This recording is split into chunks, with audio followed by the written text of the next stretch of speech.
The credit belongs to the man who was actually in the arena, whose face is marred by dust and sweat and blood, who strives valiantly, who errs, who comes short again and again. Because there is no effort without error and shortcoming. But who does actually strive to do the deeds? Who knows great enthusiasms, the great devotions, who spends himself in a worthy cause, who at the best knows in the end the triumph of high achievement, and who at the worst, if he fails, at least fails while daring greatly, so that his place shall never be with those cold and timid souls who neither know victory nor defeat.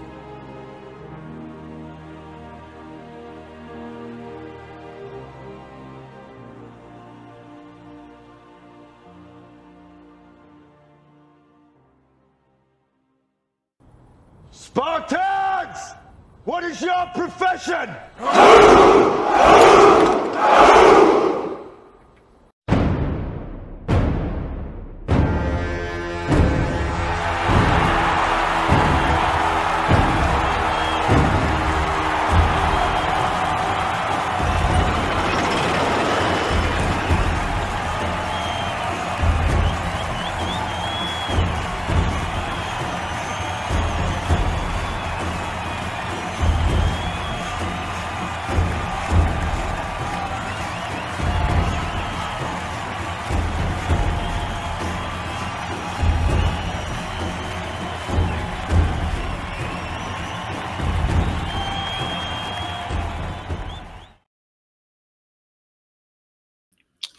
One, two, three, four. Who's knocking at this immortal's door? What is up, my people? Another Saturday night hangout of the Coliseum, hosted by yours truly, Art of Ibor. Hope everybody's doing well, everybody's doing good, everybody's doing wonderful. So, a lot of stuff going on this week. We had the Memphis officers talked about. We still have Passport Bros to talk about. A whole bunch of things happened this week. So, let's just go ahead and talk about the police officers. Just real quick, because I know Charles will probably come in and we'll talk, and we'll probably have all conversations. Those police officers need to be thrown up underneath the jail. They're pieces of shit. That man did not deserve what he got. And I hope justice is served with a swift kick in the ass. That's what I have to say for that. Real quick before we get into more discussions. As far as Passport Bros going in, who gives a fuck what a woman thinks about what you going overseas for? I don't give a fuck if you're going over there to just to get some damn buns. I don't care if you're going over there to get a wife. I don't care if you're going over there just to have a different experience. Who gives a flying fuck? These women can complain all they want to. But black men, the world is your oyster. You can go wherever the fuck you want to go. You can go do whatever the fuck you want to do. And no woman has the power to stop you. These women who are mad at you because you're going, they're treating you, they're trying to shame you into staying. That's all this is. They have no real power to stop you. They're shaming you from staying, from leaving. They want to shame you to stay. Fuck their shame. They can't even shame themselves to stop their kids from twerking and showing their ass. So fuck them. The world is yours. Go do what you need to do to find your happiness. Don't listen to them. Don't even pay them no mind. Because at the end of the day, the women complaining about you wouldn't pick you anyway.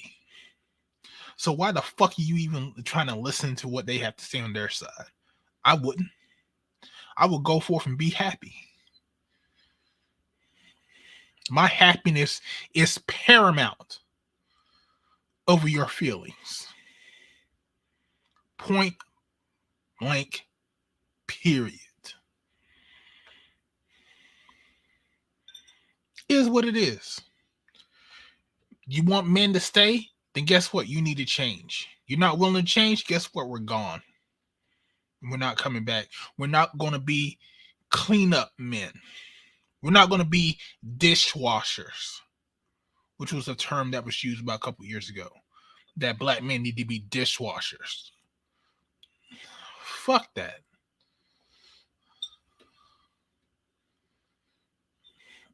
I'm not a fucking dishwasher. I didn't work my way through. Well, I'm saying this for you guys because I didn't go to college. But I didn't work my way through college, get good grades, grind, hustled to get to the position that I'm at just to be a fucking dishwasher. I deserve something. You guys deserve something for the work that you guys do. You guys deserve something for the sacrifice you made to make it in this society. You do. And if the community itself does not recognize that, then you need to go. And go forth out there and find your happiness. Simple as that. Don't look back. Don't look back at the community. Go forth and find your happiness. Because it's you that need to be happy. It is you that need to find the life that fits for you.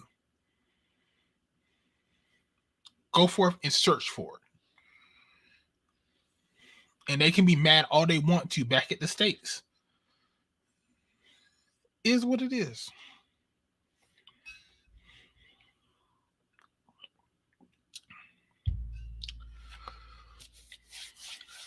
So,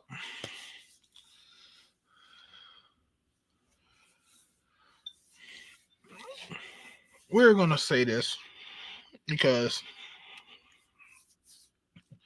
it has been on my mind for a long time when it comes to me doing these Saturday night hangouts. And on Charles Stream, it kind of brought up again. Listen, BGS has left the Coliseum. He does not do it anymore. One of the reasons why he left the Coliseum is because, one, his family was getting attacked, and a lot of people in this space, not all, but a lot of people in the space did not protect him. The BGS is a unique figure in the manosphere because the amount of information that he dissects, that he puts out, no one else in this manosphere has done since he was doing it and after he was doing it. No one else is bringing out the books like that he is doing. He brought in the PhDs. He brought in intelligentsia into this space. And he still gets yelled at. He still gets disrespected. So he quit doing the Coliseum.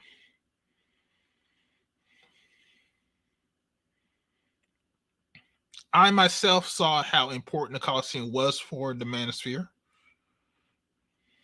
So I decided to try to keep it going.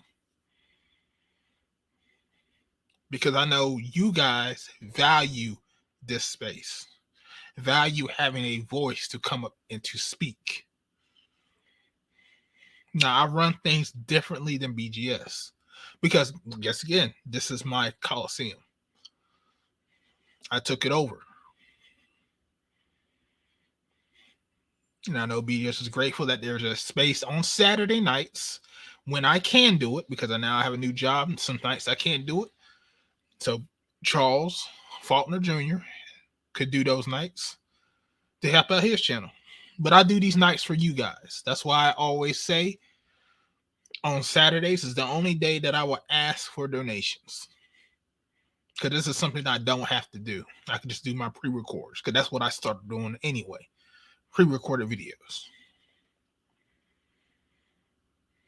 As I always said, as long as I get support, we can do the Coliseum. People don't want to support it, the Coliseum will go. But what I will not stand for is people using my Saturday night hangouts as a way to attack BGS or a way to downplay what I'm doing. Because no one else decided to do this but me. When BGS left, no one else tried to do this. The only other person I could think that tried to do an 8-hour or some type of stream on Saturday was probably Angry Man. But he only did it for like 2 weeks and he said, you know what, I can't do this. Because he told BGS, he's like, yeah, bro, I don't know how you do it. 8 hours. Now, I do the best what I can. I do 4 to 5 hours. Sometimes I do 8 out of the blue when I have time.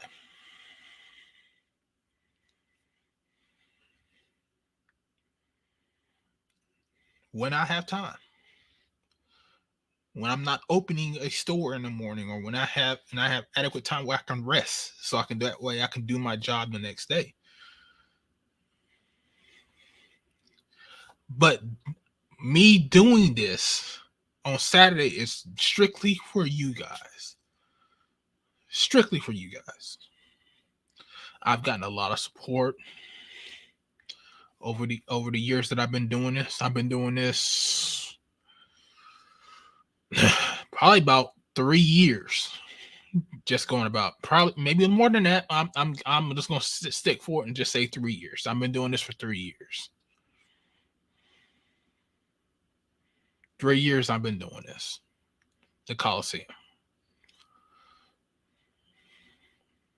And it's because of the guys who appreciate what I do over here. It's because of your support. You don't like what I'm doing? Guess what? Create your own Coliseum.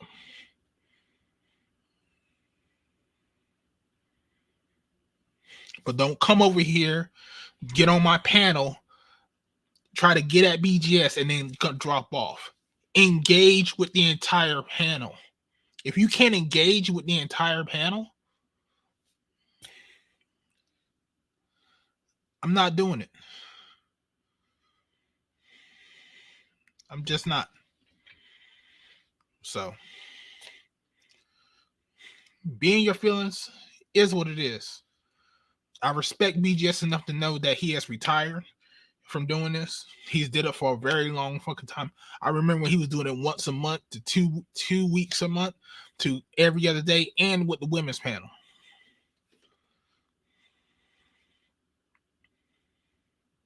So I was with BGS for a very, very long time, even before he did live streams.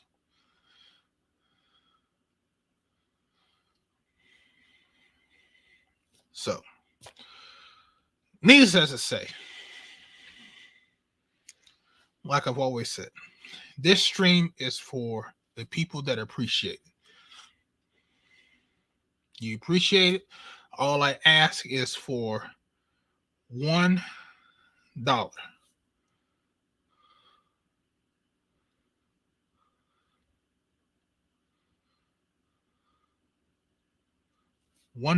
as to donate to the channel when I drop the stream, when I drop the Cash App link. That's all I ask. $1. Just donate $1. Other than that, if you do anything more, that's on you guys.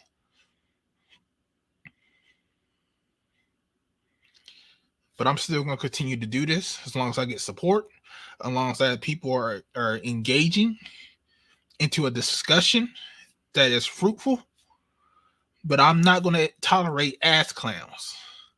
And Incognito, yes, I know he came. LaShawn came up here acting a fool, and I told him what he was doing. He was still acting a fool, and I brought him down.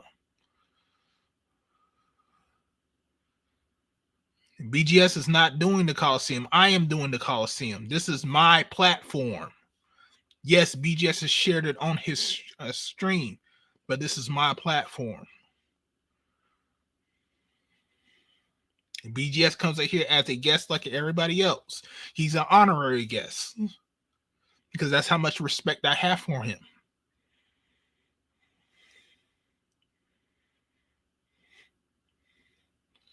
But trust and believe, if people act like an ass, I will bring them down. I have no problem hitting that damn button. I do that, but I hit that button at the job. You think I have a problem doing it here? Hell no. That's why I brought LaShawn down.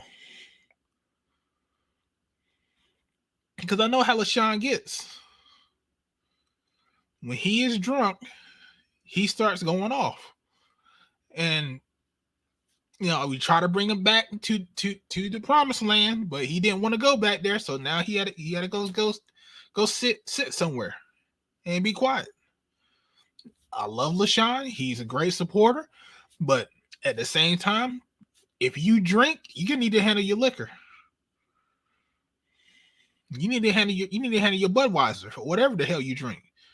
You just can't, be on a panel and acting a damn fool. Especially when everybody is actually having a good conversation.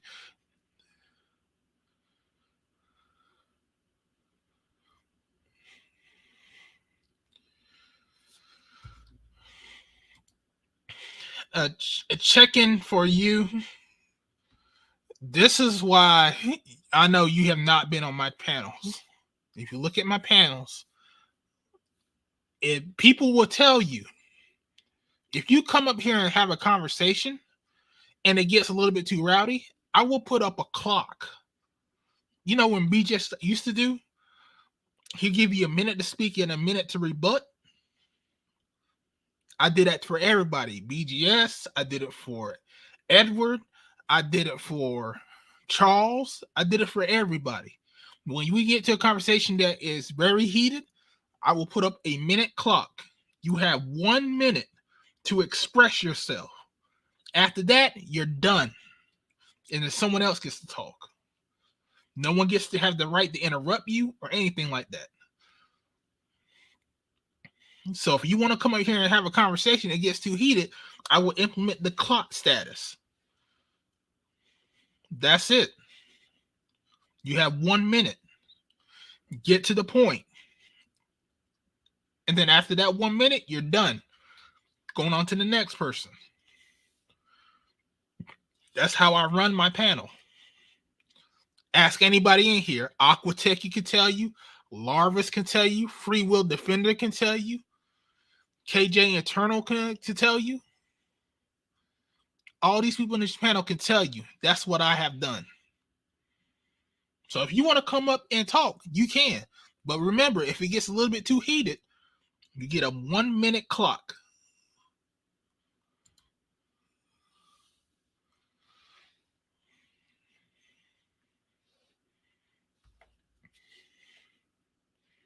So we're going to do this. I'm going to drop the link. We're going to have a good night. I got my coffee with my vanilla bean creamer. I got me some blood orange Belvita cookies as a little snack. And we're going to have a good ass fucking night. Now, I don't know what we're going to be doing. Maybe I'll be beating Charles' ass in Madden. Maybe I'll beat his ass in Tekken. Maybe I'll beat his ass in chess. Who knows? Who knows what we're going to be doing tonight? But we're going to have a good ass fucking night. Because I'm in a good fucking ass fucking mood, motherfucker.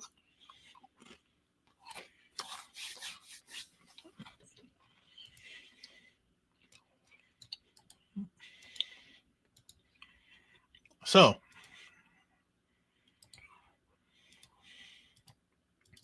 That is the Cash App I'm posting right now. Like I said, $1. Actually, before I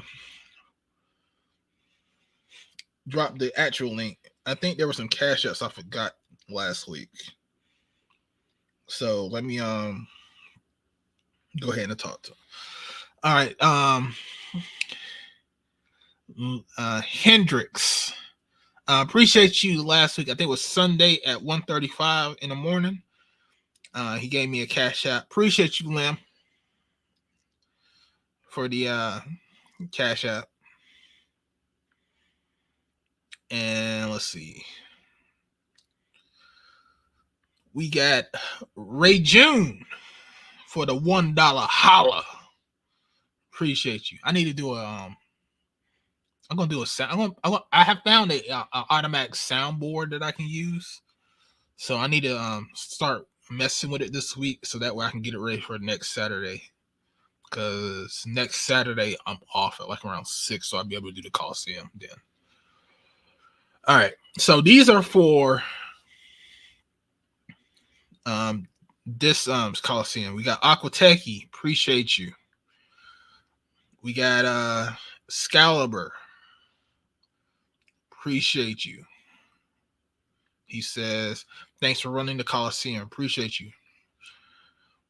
And we got Incognito, shot clock in the house, appreciate you. All right, I'm going to accept these real quick. And then we're going to go ahead and start the Coliseum. I'm going to go ahead and drop the link. And we're going to have a good fucking time, man. Like I said, all topics are open. You could talk about anything you want. If you don't want to talk about what's going on in Main Street, you could talk about whatever. Talk about comic books, movies, games, whatever. This is your Coliseum. Whatever you want to talk about. I never said that you can't talk about certain topics, but guess what? The topics are dictated by the people on the panel. If you want to talk about a certain topic, then you need to be on the panel. And if you have not been on the Coliseum and I don't know you, you will be screened. Because I'm not having that crap that I had last week. I'm going to make sure I'm going to be on the draw. All right. So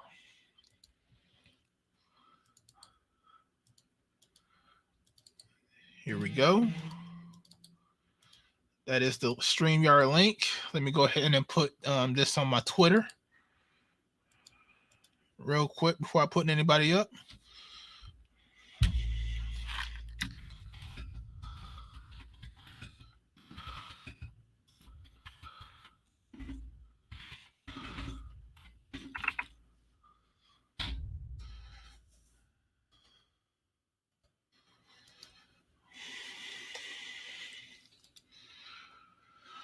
What's up, number one truck in the building?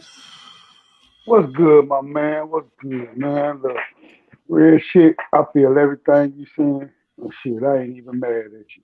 You know what I'm saying? And you know I love you.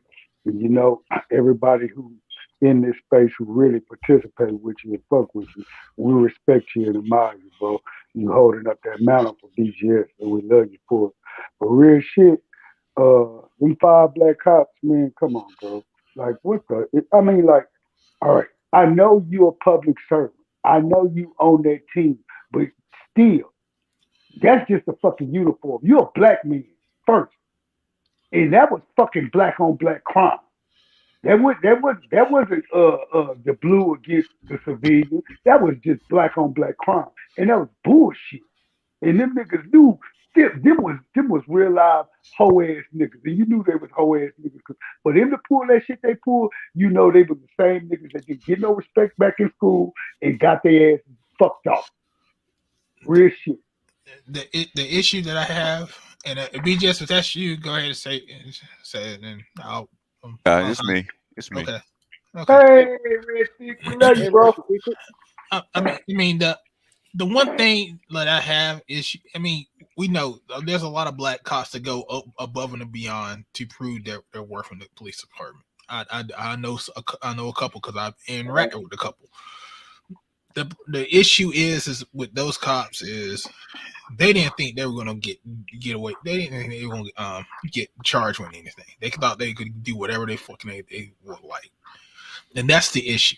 You got some cops out here because I ran into cops like that where they just do shit just to do shit because they're a cop, and they went above and beyond what they were supposed to do, making up shit, and it backfired because now everybody's gunning for their ass. They're fucked. And they killed that boy. They killed that boy. Yeah. Yeah, it was especially since George Floyd, man. The DOJ is going, anytime there's going to be a high profile cop thing like that, man, DOJ is going to jump right in on it. So I don't even know what they're thinking. So I'm sure they were told well before this, man. So I don't know what they were thinking. Yeah, I think Biden's already come out and said, "Yeah, everybody calm down. We got it. Everybody calm down." Because they don't want another. I don't blame him. I don't blame him. I don't want to. I don't want to ride on my. I wouldn't want to ride on my hands either. Yeah. Well, the thing is that it was so egregious. Yeah. That with George Floyd, I'm pretty sure they made precautions like, okay, if this happens again, we have to be prepared. Mm-hmm. Yeah. That's why that when they first went this in Memphis, they already put themselves in riot riot mode. Riot mode, because they already knew like, okay, this is some fucked up shit. We gotta do something. Yeah, once the pictures in the hospital got out, everybody knew. Yeah. Everybody knew they knew they had this. How come they got fired immediately? So we're not even gonna play around because that's even what's his name? What Brandon Tatum said. There was actually no reason for this at all. Yep. Under no circumstances. He still got he snuck in his old, coonish stuff, but he still up front. He said there's no reason to brutalize anybody like this. Those cops should be fired. They should be put up on charges. And he said full stop. So. And they're black. Yeah. So they are actually gonna get. They're probably gonna get worse treatment just because they're fucking black. To an extent, that doesn't matter either, because you got to remember the George Floyd situation was so bad. Even Rush Limbaugh looked at that video like, "Oh shit, I can't defend that. I'm not even gonna try." AB, Rush was dead by that time. Rush been dead. Who's that? I mean, the thing about it is, he was still alive when the George Floyd thing happened. Was he? I thought he was gone. Okay, my bad. Well, the thing about it is, what people you got to understand something about Republicans. They are about law and order. I mean, when it suits them and when it's for them, because this is the major question I have to ask all three of y'all on this panel right now while I got y'all up here. All right, we just seen what this has happened. We heard with you and BGS and AB said the hammer's gonna come down. But is this going to be the turning point where the hammer comes down on all law enforcement when they act like this? White included, Hispanic included, Asian included, who are public servants on these forces. Will the hammer literally start coming down like the hammer has to come down on these 5 black officers in Memphis? Or will it be status quo for the rest of it? It's going to come down because George Floyd was your test case. They put the hammer down on that officer that put his knee on his fucking neck, man. What did he get? 22 years? He got 22 years? He didn't get off. Yeah, I know he didn't get off. I was asking you a question. Didn't he get 22 years? He's in there. Derek Chauvin. I don't know. I don't know how many years he got. I think he got 22 years, and they sentenced the other ones like to 8 to 15 a piece or something like that. Yeah, the officer that's standing by, but the main officer that was on his neck, he got fucked. Yeah, Derek Chauvin. Yeah. So all these other officers, these black officers in Memphis, they were involved. So they weren't like standing by the side. No. They were involved. They're all involved. Yes, what's in the water in Memphis, man? It's just a black town, man, like Atlanta, and people, it doesn't happen that often, but the thing is, when it does happen, well, because I know some people from Memphis, and good lord, it's a ratchet southern town. So yeah, worse than Atlanta. It's just not as big. Yeah, it's definitely worse than Atlanta because some of the internet shit. Okay, let me be quiet. Yep. Yeah, so yeah, they're gonna be in jail. They're gonna be in jail for a long time, all of them. Yeah. I mean, they can't afford this if they want black people to integrate with whites. Yeah, well. So whenever black people get into these white neighborhoods and they start chastising them and doing all this shit, they can't let that go. They have to find a middle ground, and they're going to have to start charging these cops for fucking with black people. Well, that's one advantage of gentrification. Yeah, I mean, say what you want. I mean, they're going to have to. You can't have an integrated society if you treat one people wrong than the other. Yeah, you won't. It won't be safe for black people to integrate into if you keep doing that. You can't. They're doing two things: they're gentrifying neighborhoods and pushing black folks into mixed neighborhood, and you can't be racist against them if you're going to force them into these neighborhoods. Otherwise, you basically you don't take down the whole neighborhood doing that. Well, the thing is, black folks are eventually going to coalesce back. That's why they live in black neighborhoods in the first place for protection. Yeah, I mean, if you look at some of the documentaries online where they're talking about how these upper mobile black people were trying to move into these white neighborhoods, and then they got fucking rejected by the white people in the neighborhood and by the police officers. Like they eventually moved back to the black neighborhoods. That's why in the black neighborhoods you had like the rich part of the black neighborhood and the poor part. Yeah, that's like a lot of the gentrification started in the richer part of the black neighborhoods. They're forcing you to mix. But the thing is, if they want to keep this up, what they're going to have to do is you have to protect them. So and I think George Floyd was the test case. So right after that, Aubrey that had gotten shot like almost a year before. Yeah. Okay. They went after them too. So they're not going to tolerate it right now. So if it's going to be high profile, and you're a cop or something associated with it for hate crime, they're coming after you. Exactly. They can't afford it right now. That they want you to admix, and they can't do it if this shit's going on. Fuck all these racists. This is what we have to do for this country, because it was like almost 50 years overdue. Nah, probably more like 100 years overdue.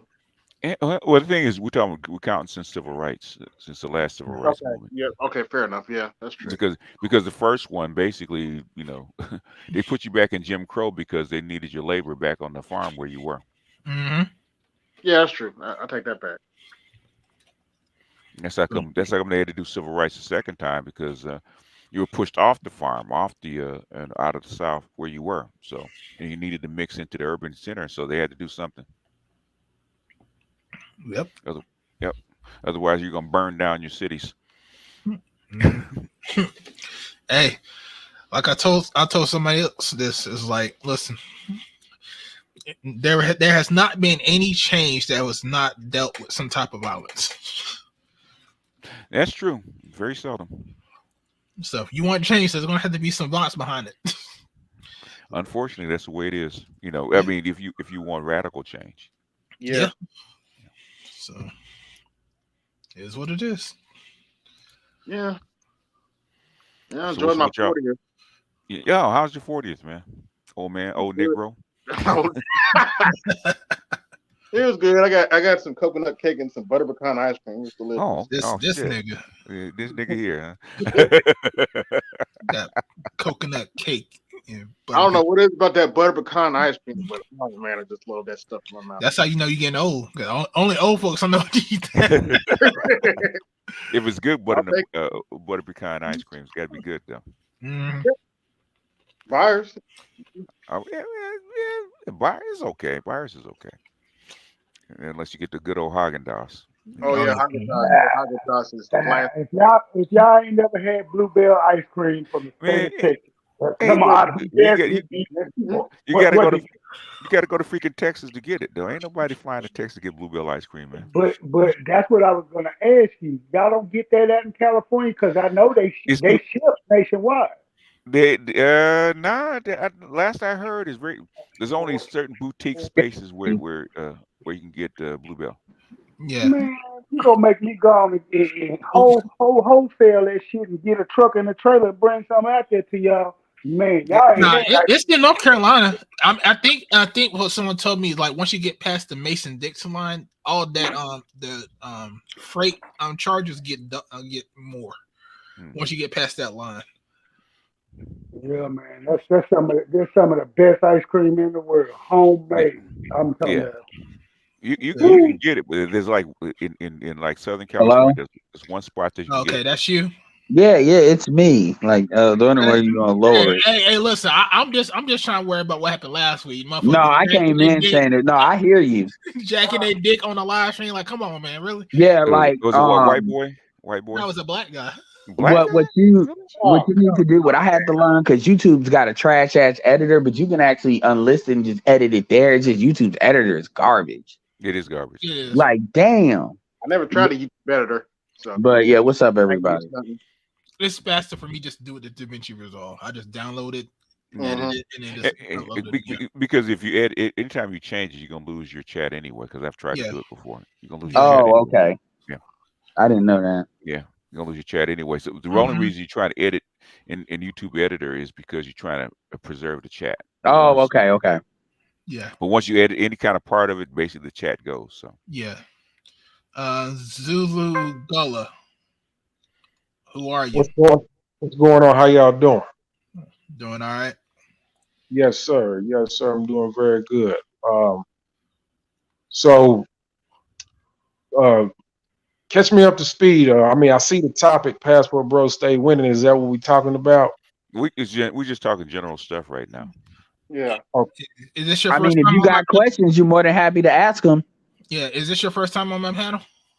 Yeah, it's my first time on your panel. Yes, sir. Basically, I've seen you around. I've seen you around. It's my first time on your panel, though. Type something in the chat so we know who you are. Yeah, type something in the chat. But I'm not around all that too much. No, in the regular chat, the main chat. The main chat. I'm up there, hold. Yeah, Marty is participating in a 1v6, trying to get some bones up with his lightsaber. Oh, who's he? What panel? And he's over there on Melody's channel, dealing with those folks. Yeah, they, doing what they do, but they going at it, but he handling it. So. Oh, okay. Yeah, Mr. Z got the stomach for that. I just don't. Yeah. Well, Mr. Z is actually translating. No, I said Marty. I know. Yeah. What I'm saying is, Mr. Z is actually translating stuff for the leftists, but Marty's a travel. He's a travel bro. Yeah. Okay. Zulu Gala, who are you in the chat? Did you type in the chat? I'm typing in now. I had clicked off of it. Hold on. Okay.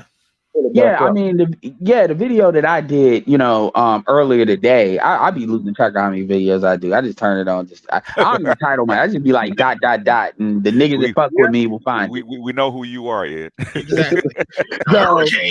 Yeah, but I was talking about everybody. You do stream of consciousness. You don't do videos. Yeah, but I was talking about the war. Well, my uploads won't be like that, and I got 2 uploads I'm working on. SWP kind of. Made me hit another blue pill, bumper on the road. He's on team Black men need to move in silence. That's the team. I'm like, I screenshotted the timestamp so I could go back to it. He was doing so great, man, checking for Harriet, all of that, and then he had his 90 seconds.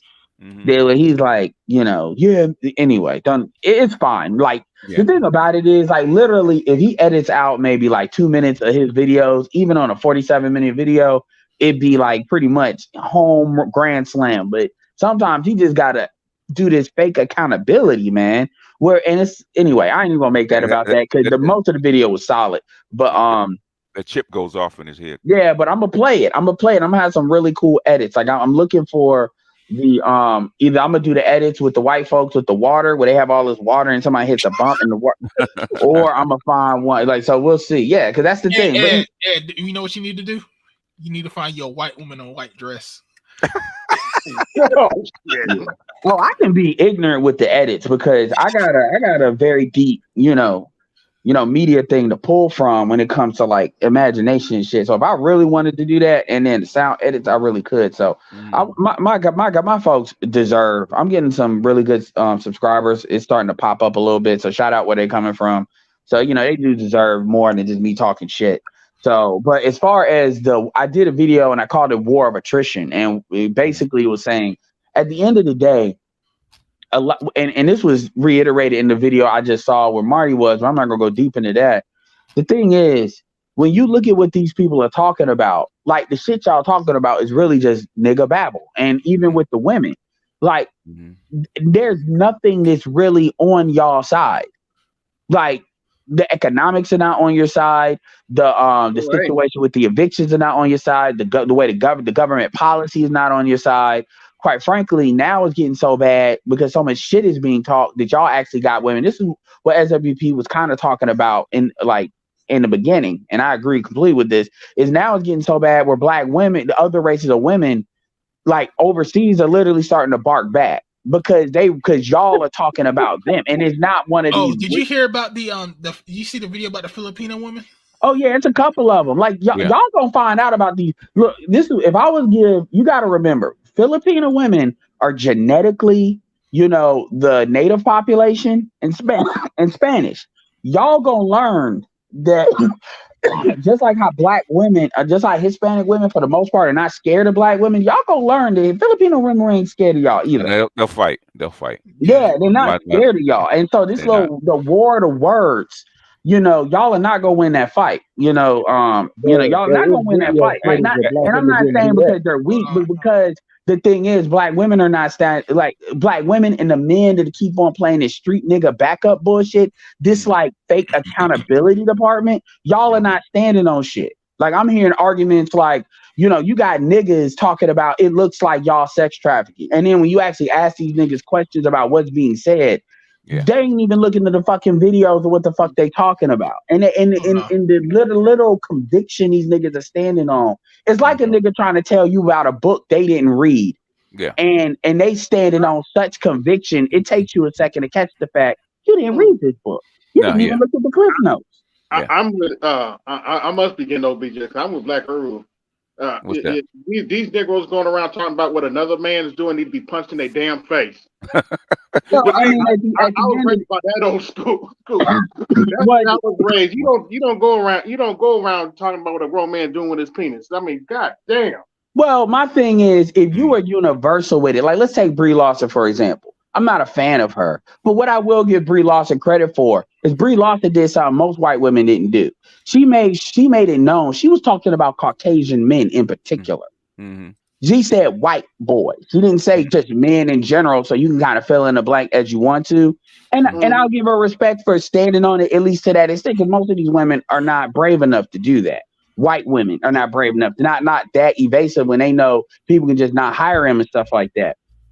Now it's the same thing with a lot of dudes. If y'all want to play the accountability department, again, I'm always going to come back to these two things. Number one, black women travel, have more passports, and sex tour way more than black men.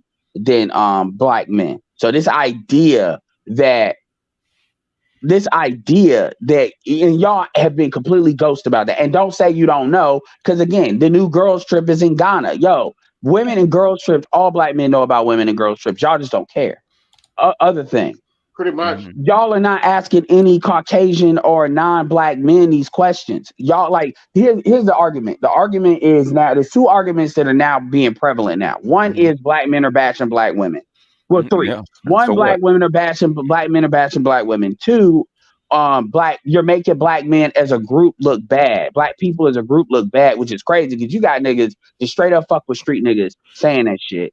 Then the third one is I gotta come back to the third one, but those are like the bashing one is like the main prevalent.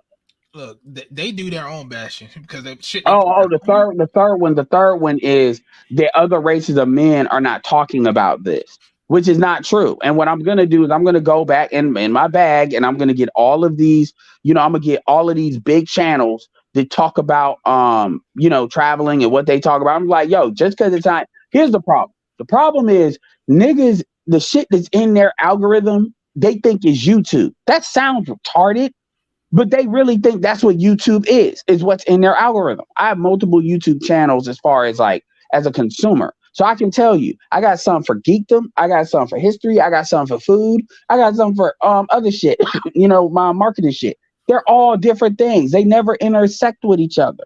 Rarely, sometimes some things do, but for the most part, they don't. If I go to a channel that's outside of what that thing is for, I'll go incognito, on it. That way I can make sure it doesn't infect the machine learning, AI, whatever you want to call it. So these people really think YouTube is what the algorithm is showing them. I'm starting to really believe that. And that's fucking insane to me, man. All right, let me show this real quick. This is from Men on the Move, his channel. And this is about a Philippine with checking back at black women. Let me know if you guys can hear it. Go ahead, play it. Bozos that's going overseas to sleep with women from third world countries because they don't know better, right? They only know that you're American. They don't know that you're pro. As expected, she blocked my ass after I left a couple of comments on her Dusty page. But really, I want to know where these girls are getting their information from. We have been called poor, uneducated, can barely speak English, and now she's saying that girls from third world countries does not know any better. Like, where are you getting all of this? I've only seen one video of a white girl talking BS about girls from third world countries, but I've seen a lot of black girls talking BS about us, discriminating girls from poor countries. And you know what's funny? These are the people who's crying for racism and discrimination in the United States of fucking America. You don't want to get discriminated, but you discriminate another race? That's what you call self-entitlement. Oh my goodness. Passport family, stop it right there, because this is exactly what men have been talking about. Let's get a round of applause for that one. Hey, guys, stop the Asian hate. We are not going to do it that way. If you want to be a self-righteous person, fix your wig first. See this? Wow. Yeah, damn. City boy. Damn. Silky, straight, and natural hair of a Filipina. So again, I'm not an angel. You insult my kind, I'm going to clap back. Stop. Because I know how to hurt people with my mouth. I do. Passport family, once again. What did I tell you? And black women don't understand, because black women don't be in Asia like that. Not like that. So they really don't know. See, they know that Latin women can pop off, but then they can always run the light skin shit. But them Asians really don't give a fuck about that. You know what's funny? funny? They're attacked first. You know what's funny though, Ed? Even they say something about the wigs and the wigs. Yes, fix your wig. I'm like, damn. Be like, fix your wig, bitch. Well, like again, and to be fair to SWP, he was talking about this for the most part because he was mainly referencing for Harriet. Because for Harriet, this is what you gonna love this BGS. But Harriet was saying that black men are responsible for sowing dissension between black women and other races of women abroad. Get the fucking bitch. Fuck you. And it's like y'all don't understand. Other people are listening to y'all, and I know in your world, in black girl land, this shit sounds like it makes sense, but that's not a big world, So it's crazy, man. And like I said, man, how are black women going to beef with the community that supplies all their beauty needs? Stop all the Asian hate. Ooh. Hey, that's a very good question. Because they're not the ones actually. They hate the Brazilians. Like I said. So anybody got any questions for the class? Because don't excuse Kim Foster for Harriet, man. That bitch went to Harvard. She's not stupid. She knows better. Don't excuse her. Don't treat her like she's some 85 hood rat, man. She's smarter than that. Don't excuse that. She just lies to black women for money. She lies to black women for money. That's what she's doing. She knows better. She's traveled before. Don't excuse her. She knows better. She went to school with these people, with all the Asians and stuff like that. Don't excuse her.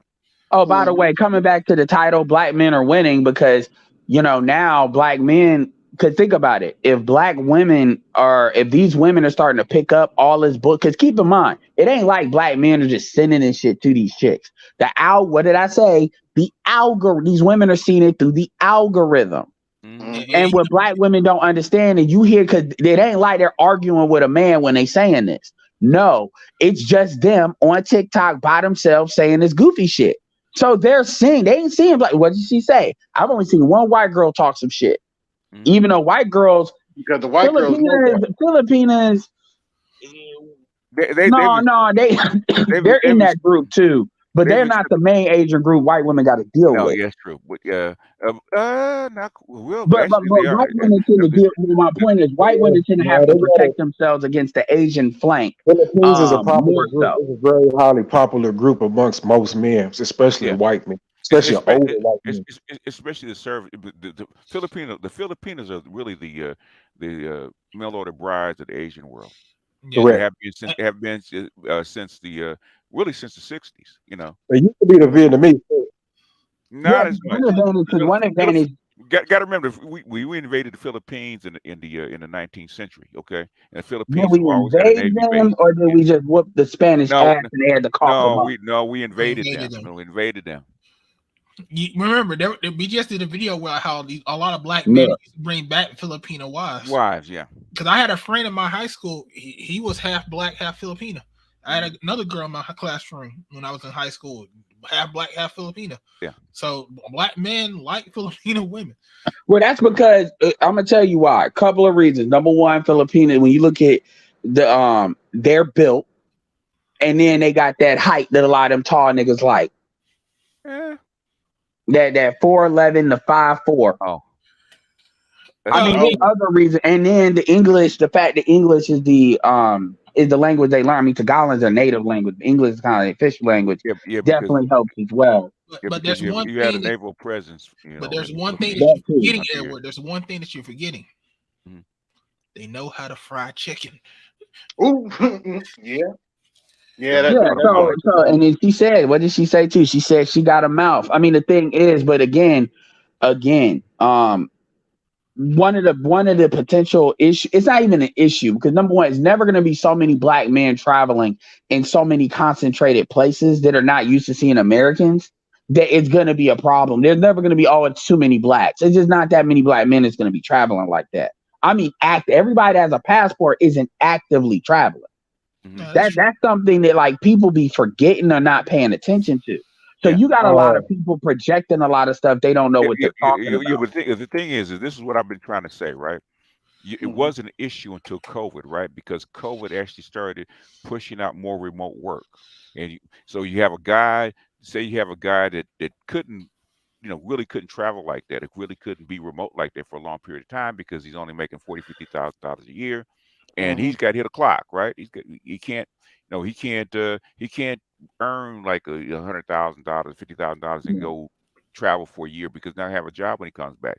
But the thing is, with remote work, basically all you need is an internet connection. So now, guess what that opens up? It opens up the world. More remote, more travel, more passport growth. Oh my God, they're broke.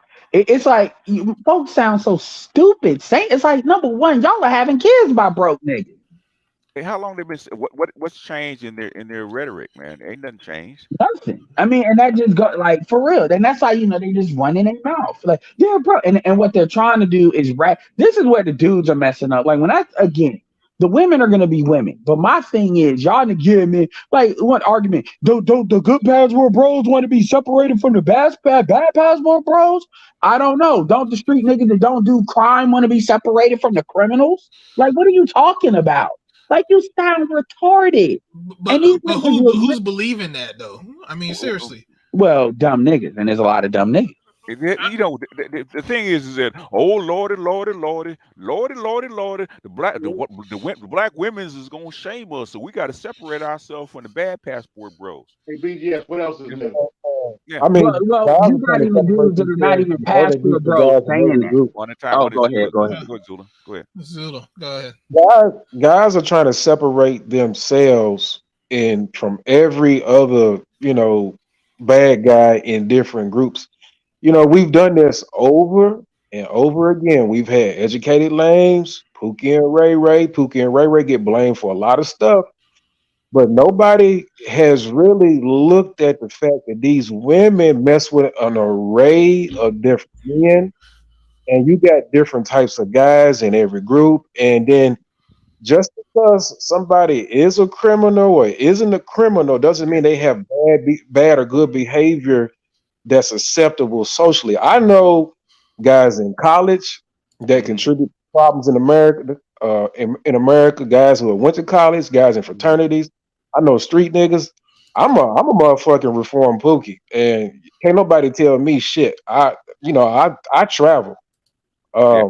The argument, The thing is, what's the percentage of educated lames in the black community? You know, Well, I know it's declined. I don't know the exact percentage now, but I know 17%, right? That means everybody else is working class or below, right? Mm-hmm. correct. Guess of the eligible men. Guess how many people are near the poverty line? Men are near the poverty line as a percentage. Probably about 40-50% because you had 40%. Those are your Pookie and Ray Rays. They don't have you basically 50% of your black men could be classified as Pookie and Ray Ray. That's a vast majority of these people. That's all they have to mess with. Okay. yeah. Well, that's People in their lining class. up with 45% of black women being single in the next 30 years or so. But that number's going to be consistent from year to year anyway. So that's why it's never changing. They try to make like it's going to be something special 30 years from now. It's just going to stay the same. well, my argument, and I'm glad you said you was a reform pookie. Now I'm more in the middle. I'm from Chicago. I was raised in suburbs in North Carolina, but I've seen it all. My thing is this: what you see, what up women are going to do shit women do for female nature. What does that mean? That means that women believe in using lies, deception in order to protect resources because to them they're threatened. So when I see women lying and just saying whatever they say, that doesn't bother me as much because at the end of the day, black women don't understand that they are the main reason their reputation is in the shitter. What they support, what they promote, that's what they're gonna have to deal with. That video is a perfect example of that. What annoys me is when you have dudes. And here's the interesting part about Austin stuff. A lot of dudes in Austin's group is street dudes. These are street dudes that picked up an IT skill and stuff like. And I know they are because I've talked to them. I've seen them in the panels and stuff. These are street dudes that had baby mamas, raised their kids, did their time. When I say time, I mean raising their kids, dealing with the bullshit, and then the kids are grown, productive, right? Exact type of people you talking about. Also, generally, just so we can get our definition straight, I tend to consider Pookie and Ray Rays as non-productive black men, homosexuals.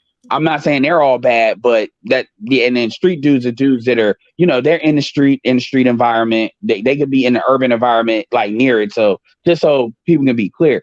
But what black women tend to do is they want to put black men against each other, and too many niggas fall for that, whether they're quote unquote educated lames, whether they street dudes. And so what I see is, and by the way, SWP is a self-proposed educated lane, and then you got other coined the term.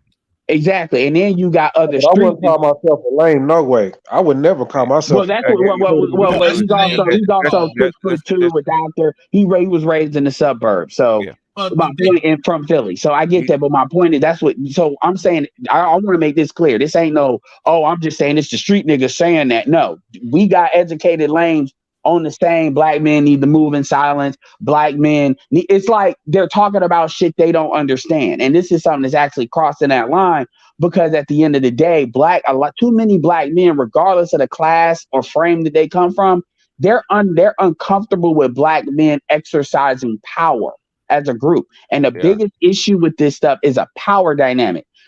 I'm gonna ask you this, sir: what do black women as a group offer besides sex? Well, you don't really have to ask me that because I honestly don't care what black women do anyway. I'm pretty much done with women in America. But thing is, answer the question. They offer nothing. I answer your question, but I already know. I don't even really talk to them. I stopped talking to them a long time All ago. right, so you pretty much answering the question. In other words, he's asking you a question to actually further the conversation. Okay, that's what he's asking the question. And also, too, we need to get my likes over 100. We got 159 people watching, and my likes are not over 100. I guess I need to leave and come back. And I guess I need to just not stop talking. That's more effective than you leaving. So I need my likes over at least 100. I mean, damn, or at least hit the cash app. Shit. Yeah. So I'll take that answer. I'll take that answer as you already know. They don't offer much. Now I always say that about 15% of 1 in 5 operate like they got some damn sense. The rest of them they don't know what they offer other than sex, so they're not willing to. So the point is, if you make it so you can access women or sex or whatever, because here's my thing. I'm not an expatriating dude. I'm not necessarily telling brothers expatriate. If they want to do that, fine, and there's other people they can talk to for that.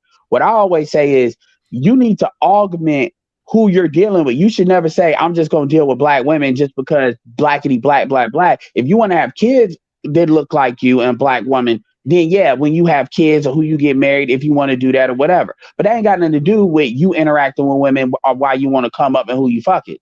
And the problem with most black men is most black men have this idealized, I need to be extra pro-black, so I only deal with black women, and that gives black women more power. Now, sometimes it's because of the environment that you're in. So black people are the only people you're around. I get that. But my thing is, a lot of the angst from a lot of black men is even black men don't necessarily deal with black women like that. They're on some, how dare you leave or run away or do this and do that. I'm like, yo, these lames or niggas leave. That's more bitches for you. I'm not understanding how that affects the dudes that are talking this type of shit. And they can't explain it. Because these are the guys. Go ahead, my bad. These are the guys that when they hit 30 and they need someone to lean on, these are the guys that they need to lean on. These are the guys that they leaned on back in the 70s, the 80s, and the 90s, because these guys are saying, no, we're not being the cleanup man, the dishwashers anymore of the black community.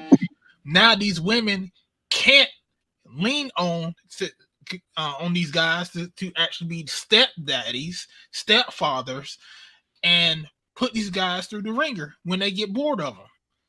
Now these women are in panic mode. It's like, oh shit, these guys are actually fucking leaving. Well, we're gonna shame them for staying. I need to find that clip which says you just said that, but that's that's the power dynamic. You're seeing a potential, and it's not even there yet. This Zulu is like trying to get in for the last. Yeah, go ahead, Zulu. All right, so Obsidian done a stream about 2-3 days ago about stop dating modern women, and he used a clip of this Santos guy that's a dating coach, right? I have done a stream back in the summer about stop dating modern women because I researched dating and what dating does to people. Dating originates in whoredom. It was defined as whoredom in the early 1900s, right? So you have that problem, and women are on dating steroids based dopamine, just addicted. It's even more intense than it was way back then because of social media, feminism, hypersexuality, right? Okay. So now you have guys who are basically sold the manosphere out because they have been selling dating and not knowing what dating is. Hold on a second. What is the manosphere based on? The original manosphere. What's it based on? 3 things. The original manosphere was based on. Now this is my. No. Okay, what's your interpretation of it? I'm just what I'm going to say. So that way, if you can correct me or up to speed, because I came in 2015. No, but go ahead. It's way late. My initial view of it was that it was a place for men to come and discuss men issues and also learn female nature, and to learn how to, get preventative measures and determine a course of action for yourself and not fall for the risk. I need to shorten it up, okay? You need to shorten it up. The whole explanation. The 3 things it's based on, what are they? The original manosphere, the original R.P.L manosphere. What are they? Men had no place to vent and express their views of what's happening, what's going on with them. Okay. There's three Yeah. things, right? Yeah. Men's rights movement, right? It's number one. Okay. Number two is pickup. Okay. Pickup artists is the number two things. MGTOW separated from the MRMs or the men's right movement. Men going their own way. Though the initial red pill, the initial manosphere is based on those three things, right? So pickup is central to it. So the dating coaches have been there before, what we call the manosphere here. Okay. Yeah, cool. I get that. I get that, but So I never really looked at it like work. I ignored that part of it.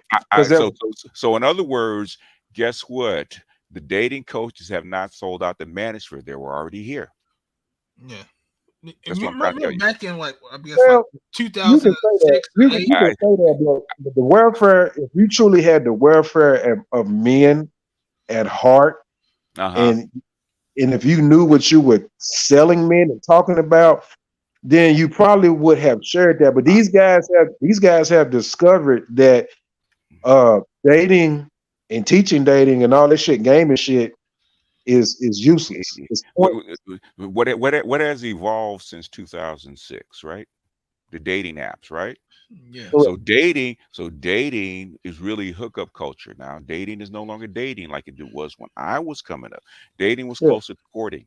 Okay, closer to courting. Okay. When I'm an older man.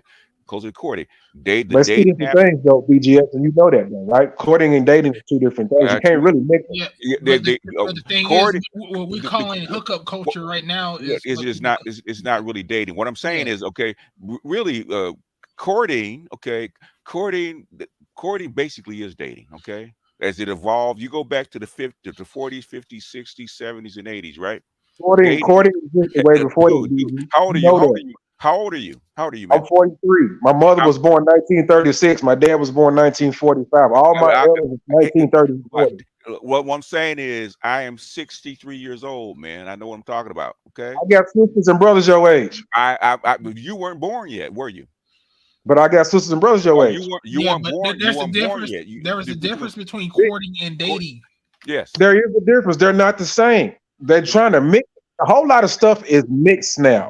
But that's the reason why I researched it. You got friendship mixed in both, and friendship. Hold on. I lived through the period. I don't have to research. I lived through this. Okay. The thing about it is, hold on, Zulu. You got to live through this, man. Hold on. The difference is now is what we have is just hookup culture. People are just hooking up for. I get all that. What I'm telling you guys. Go ahead, man. Go ahead. We talking about 1960. I'm talking about. Bro, did I just say I'm talking? We're not interrupting any people. Come on now. Listen, what's going on now is hookup culture. It's not dating. People are not even dating. We had a guy up here not too long ago, maybe like a year ago. Seattle Sideshow. Yeah. All he does was date a chick for like a month. Fuck her, and then go on to the next one. That's not dating. That's just hookup culture. They call that dating now, but that's not dating from my generation. Dating was at least you get talk to the girl for at least 2 months before you fuck her. Now you have to fuck the chick within 2 to 3 weeks before leave, or else you gone. Yeah, that's what you're doing now. I had a friend that said that shit recently. 2 years ago? You said, like, if she ain't putting out within the first 2 weeks, I'm gone. I'm trying to explain to you guys, courting and dating is two different things, and dating history goes further than the history. They don't say that. Break it down for us, then. Don't just say it. Break it down. What's the difference? Okay, all right.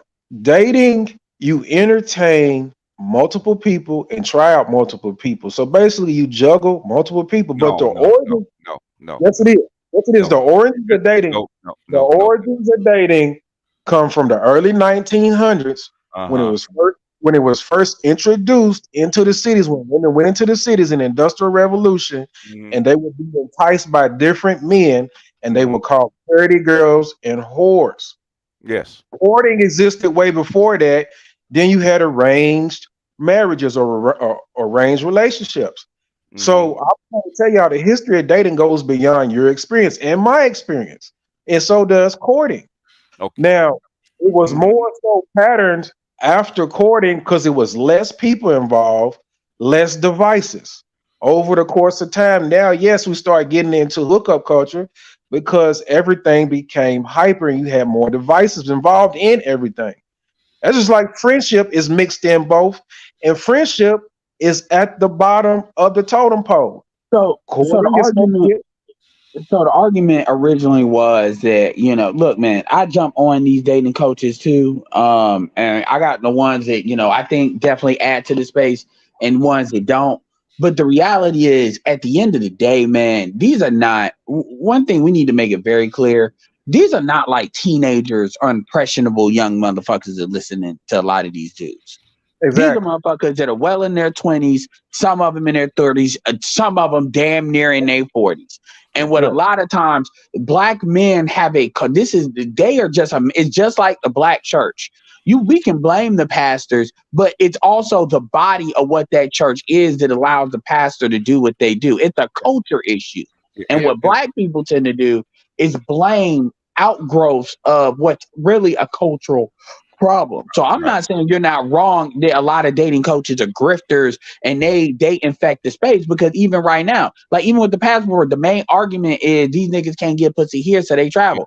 Niggas are not traveling enough for that to really be true. And a lot of these dudes that are travelers got kids, were married, and they raised their kids. It's not true when you actually look at it. Because see that here's the thing, that not getting pussy argument works when you talking about, young 20-year-olds. But if you talk about a dude that they got kids, they were married, or they got kids and they cohabitated with a chick, and raised kids or dealt with them, you can't say that person didn't get pussy at that point. And so you got so my point is, you have a lot, but it's not just dating coaches saying that. You got a lot of dudes that are not even content creators that they promote that argument because in their minds, if you can't deal with black women, there's something wrong with you, even though most of these dating coaches don't even deal with black women. And so black men have some shit that they really black men have to evolve as a group past this measuring your man. Shout out to BGS with the Dark Ghetto book. Black men got to stop measuring their manhood exclusively through bitches. Because that's really what that is. And basically, well, I want to have you ever read this piece called the new shotgun marriage? No, I've never read that. I need to. In other words, what changed the pattern of dating? What was the first thing to change the pattern of dating? It's one thing in 1970. What do you think it was? It changed the whole pattern of how because coming up, dating was very similar to courting, very similar to it. Okay, it wasn't the exact same. Hold on a second. Yeah. Okay. What do you think what actually changed? Because if you studied it, you studied dating and courting, you will know exactly what it is. What changed in 1970? Well, I know it was feminism. I know it was one of the things. No. What do you think? The very, very, very biological. It was one thing that changed the whole field. What changed? If you studied it, do you know? Yes or no? They say you don't know if you don't. I don't know. I don't know that part of it, but it's just like you know the part that I know. So let's go ahead. It's called birth control and abortion. Oh, no. Yes. In the shotgun marriage, if you break it, you remember that whole saying, you break it, you buy it. You bought it, yeah. And so in other words, so now there's no risk of pregnancy. Guess what women are going to do? Remember the sexual man, you had teen pregnancy in the 80s and stuff, man. Single parent moms. You said the 80s, man. We're talking about the. Remember the risk of pregnancy, right? To keep you from going through a whole bunch of guys. Remember that? The risk of pregnancy because you had no protection. That's what changed. It changed the whole game of how you dated. I will tell you a conversation I had with my father when he was talking about, him and my mother. And he was saying that, when him and my mother were living together, they were pressured by my family for him to marry my mother, because it was looked down upon. Yes. For him to be living with a woman and not be married to her. Yeah, and he said that to me. He said it's not like it is today, where you can go live with a woman and no one's actually saying anything to you. It's like, if you're gonna live with that woman, you need to marry her. Yeah, there's a song in the 1970s called by the Whisperers. I think it's the mid 70s, called "Living Together in Sin." Okay. Yeah, that's how they looked at it. It's like today is very different than when I was coming up. Basically, women because birth control even in the 70s was harder to get until the 1980s. Even younger women, right? They're really protective of their wombs. Okay. Even my mother, when my sister was living with a guy, my mother would tell my sister that you don't need to be having a guy living in that house with your kids. If he ain't married to you, he don't need to be living there. And she told her that in the 2000s. And my mother was like, so my parents were old school. Just my parents is older than BGS by a couple of years. Yeah. So they lived through that. That's their expectation of what they should be doing was still there. Basically, and this is coming from a boomer, right? Even a younger boomer. You know how hard pussy was to get in the 1970s, 1980s. You could not know a chick 2 weeks and fuck her. Okay, for the most part, you got to put in some months. Okay, why you think what's his name the online talks about relationships? What's his name with the mustache? The 90-day rule. Yeah, that's where the 90-day rule comes in. Okay. Got to know before you even lay down with a guy. Got Steve Harvey. Steve Harvey. Is this Charles the loser? No, this is Negro, the most powerful Negro in the universe. Your bitch Negro. So what I'm saying is, if you talk about dating and mating, and you don't include the birth control and abortion. Okay, they really changed. It caused the sexual revolution, and you're missing out on a whole bunch of stuff. Okay, the second biggest change really was the internet. Okay, this actually really blew the whole thing out of the water. I just can't give birth control that much credit when I've seen what happened. There is no feminism without birth control, sir. let me explain to you this. You seen what happened in the 80s though. You seen that's where most of you. I turned 21 in the 80s. Yes, I know. That was the first and second wave of single mothers and all that stuff. Teen pregnancy. No, it wasn't. Let me explain this. Okay. What would happen between we covered this. That's how we know. Like we covered these stats. Sorry, Charles. Yeah, we do. One at a time. One at a time, guys. Hold on a second, Charles. You know what the biggest percentage of uptick of single mothers was? What years, sir? The biggest uptick. It's on the chart. It's actually between 1960 and 1970. That's the biggest uptick of increase of single motherhood. Okay, it's never looked back. But that's the biggest. Shout out to the Kerner Commission. The Kerner Commission, yeah.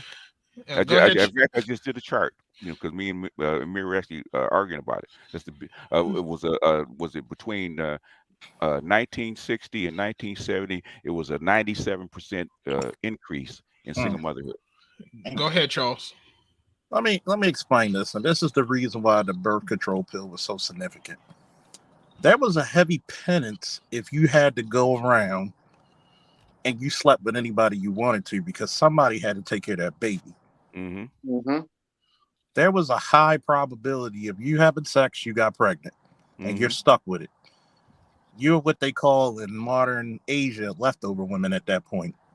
Do you know what would happen if you got pregnant by somebody unwed? You usually worked in the brothels. Mm-hmm. So there was a heavy penance. When you took away that heavy penance and responsibility from women, and you let them be able to do something this is the funniest part that I'm gonna get to. Women talk about a patriarchy, but they got more laws in their favor than us. Mm-hmm. Go fucking figure. We can't make you take an abortion, but you can make us a father anytime you feel like it. Mm-hmm. Even if we never had sex with you. So when people talk about this, 1, it's the laws, 2, it's the abortion, 3, it's the pill. When those shits combined and made Captain Planet and fucked over men, that's when shit started to turn. Fuck all the single motherisms. That's when the shit really get. When a woman can be legally alleviated from her fucking responsibilities, that's when shit got fucked up. Mm-hmm. Yeah. It's not even about. It's not even about. And I'm listening to what you were saying. I'm like, dude, that birth control pill and that abortion really fucked women's heads up. And the internet, a lot of women actually had to succumb to the fact that they weren't 10s. Did you notice in recent history, all these bitches came up with body shaming? You know why? Because a lot of them are not attractive anymore. If you want to look at the 80s, how many big girls did you see then compared to now? Sure, I remember the damn videos talking about they're burning their bras in the 60s.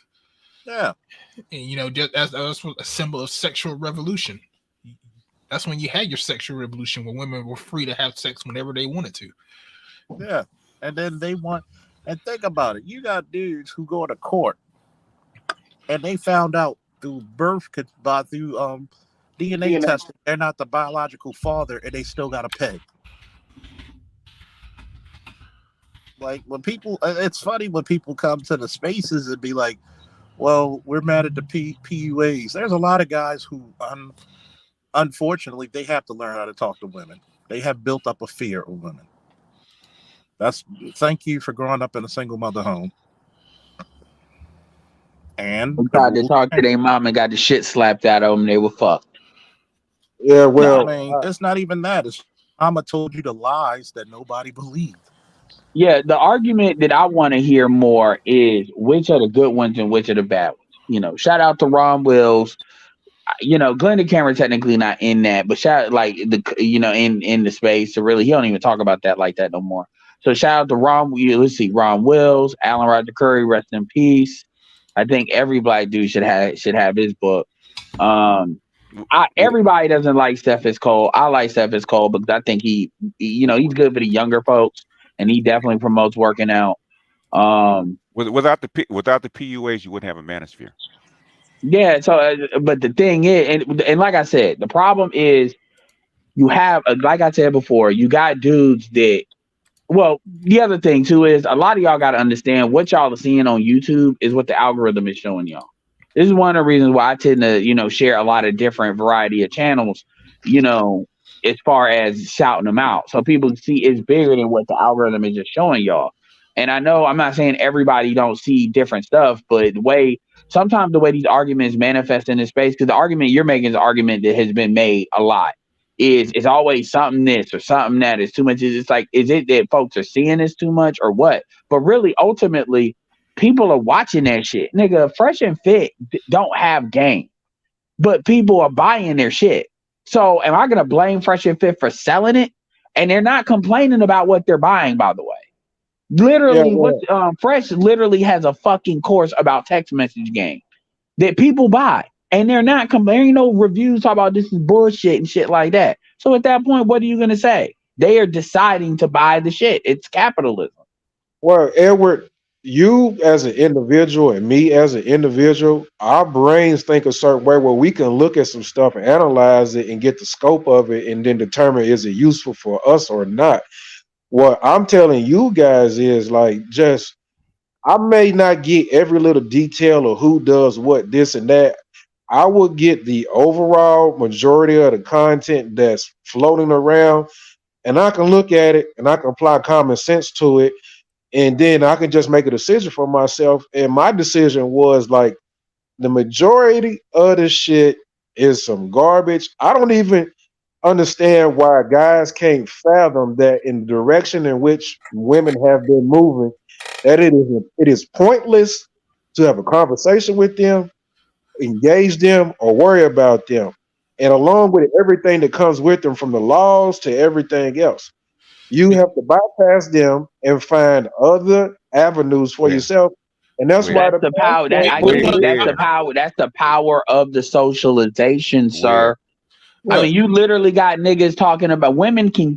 This is not obviously majority, and this is an exaggerated example, but you literally got niggas where a woman can kill their kids, can kill their girls. And there's been news, like the nigga was literally on the news talking about she a good mom. That's happened a couple of times. The chip is that strong. And a lot of niggas will hear what you saying and they'll say, well, they'll make the assumption you must be a lame. Because if your game was tight, then you would make these chicks. You would be able to cope.